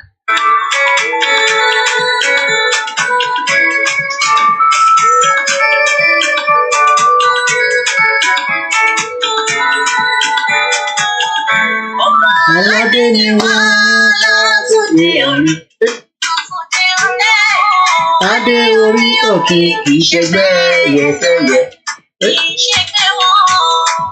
Adìyẹ máa ń tẹ̀lé ọkọ̀ lọ́wọ́. Pẹ́pẹ́pẹ́ ọmọ Odùwà dìde. Ó sì fọ ẹ̀tọ́ bàbá rẹ̀. Èmi ọmọ aráyé. Mo kí gbogbo ẹ̀yin olólùfẹ́ wa ẹ ṣé gan fún àdúrótì yín. Bẹ́ẹ̀ ṣe fi gbọ́ náà ni mo ti fún yín. Ìyá mẹ́wàá ń bẹ̀ Sarah Oyinlọ́wọ̀. Ìyá dáadáa, mo kí gbogbo ẹ̀yin girama ẹ fọkàn balẹ̀. Ẹ má ẹ̀ka bẹ̀rù. Kí ló máa ṣẹlẹ̀? Ẹ jẹ́ ká fọkàn wa balẹ̀. Àwọn ọlọ́mọ á fọwọ́ ara wọn ṣera wọn. Àwọn politician ni mò ń sọ o. Àbọ̀mọ Yorùbá kankan jà o. Bí a ń táwọn ṣe wọ̀ gbọ́ wa dáadáa bí àti gbogbo àjọ bẹ̀rẹ̀. So lọ́fíìsì wọ́n bí ọ̀rọ̀ pé rí ọwọ́ là ń ṣe ni. Ó lè má yé wọn. Àbọ̀rọ̀ mi yé nísìn. Àbáyàn kankan jà. Ẹ dẹ̀ rí pé èmi ò dárúkọ yẹn kankan. So níta sọ ni pé àìtí ìgbàlúwa ọ̀pọ̀ lágbára Elédùmarè àìlú àgbà mú kí gbogbo ilé nǹkan sí o ẹ̀kọ́ àdúró tì mí ẹ jẹ́ kí n tètè máa lọ ìyá wa Ìyábọ̀ Babátolú mú kí gbogbo yàn ẹni tí ìbá wa dárúkọ mo bẹ̀ nítorí tẹlẹ́dùmarè ẹ má fi ṣègbínú rárá aláwọ̀ bàbá we have a lot of people now ní sẹ́là wotowoto máa wáyé kò sọgbọ́n ẹ̀ láti ìlú Ọ̀yọ́ mo kí gbogbo ẹni tẹ́ wà ní Bàràpá mo kí ẹni tẹ́ wà lókè Ògùn ní Kwara ní Kogi gbogbo bíkíbi tí ìran ọmọ Yorùbá bá wà lọ́wọ́lọ́wọ́ báyìí mo ṣe kí ni mo júbà ayé mo júbà ọ̀run akí mùsùlùmí akí kìrìsìtẹ́nì ìjà tá à ń jà kò ní kankan ṣe pẹ̀lẹ́ sí o ẹ má jẹ́ kó parọ́ fún yín pé ìjẹ̀sìn là ń jà ìjà òmìnira òun là ń jà gbogbo nǹkan kan ní máa lè sọ lórí Star Radio ó ti yé yín ẹ mọ̀ pé oníbàṣe máa gbé kalẹ̀ níbẹ̀ yẹn bọ̀ gbogbo èèyàn tí mo fi tó máa já sí orí ẹ̀mú náà ni wòtòwòtò a gbọ́dọ̀ má lọ ká má wá play jẹ́ kọ́ mọ̀ a gbọ́dọ̀ play jẹ́ kọ́ mọ̀ àbí kílẹ̀ rí sí ẹ̀yin èèyàn mi ẹja fi jẹ́ kọ́ mọ̀ sí ká tó máa lọ jẹ́ kọ́ mọ̀ ẹni tó bá mọ̀ òun náà nìyẹn ẹja ò gbọ́ jẹ́ kọ́ mọ̀.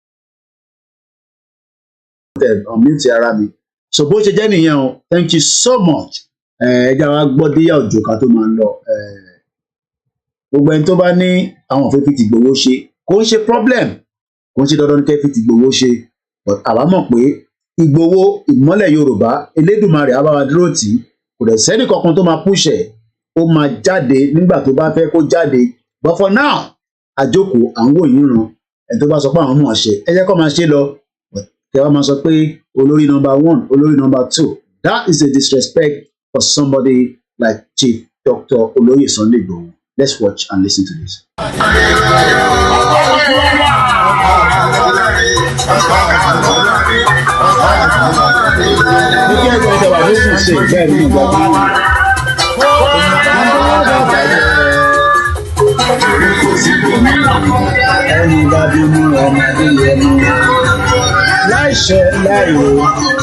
láìṣẹ̀ láìrò ẹ ń bínú ẹ kábíyèsí nídìí mọ láìṣẹ̀ láìrò jẹ́kọ́mọ̀ Ìgbòho bí tiẹ̀ bá jáńlé ẹ ń bínú ẹ kọ́ máa bínú ẹ lásán ní ìmọ̀lá olúwa díyà mi bẹ́ẹ̀ ni wọ́n jagun ẹ lọ. Life is so funny. Very funny. You come with nothing. O lè mú kankan lọ wà láì. Then fight for gbogbo tó bá jà fún pátápátá máa filẹ̀ ni. and later leave everything. And you go back with nothing. Empty hand. God is powerful. Ó dàárọ̀ everybody. Thank you so much. Gbogbo ẹni tó bá wonder irú software wo ni mo fi ń broadcast òun náà ń pè ní OBS. As long as you have a good system, you can become a Yoruba media as well. Or you can use it to engage with whatever you are doing. Let's start understanding that a nation will happen for somewhere. Nigeria is really at the crossroad, and the next 24 days, let us be vigilant. Ẹ sọ fáwọn èèyàn yín, tẹ́ bá lè ránjẹ fún wọn sílé, kó ránjẹ pamọ́ sílé, atagúngún, gàrí, gbogbo nǹkan kéékèèké yẹn, because things might erupt at any time, and we are not going to say more than that. Ó dàárọ̀, bye for now.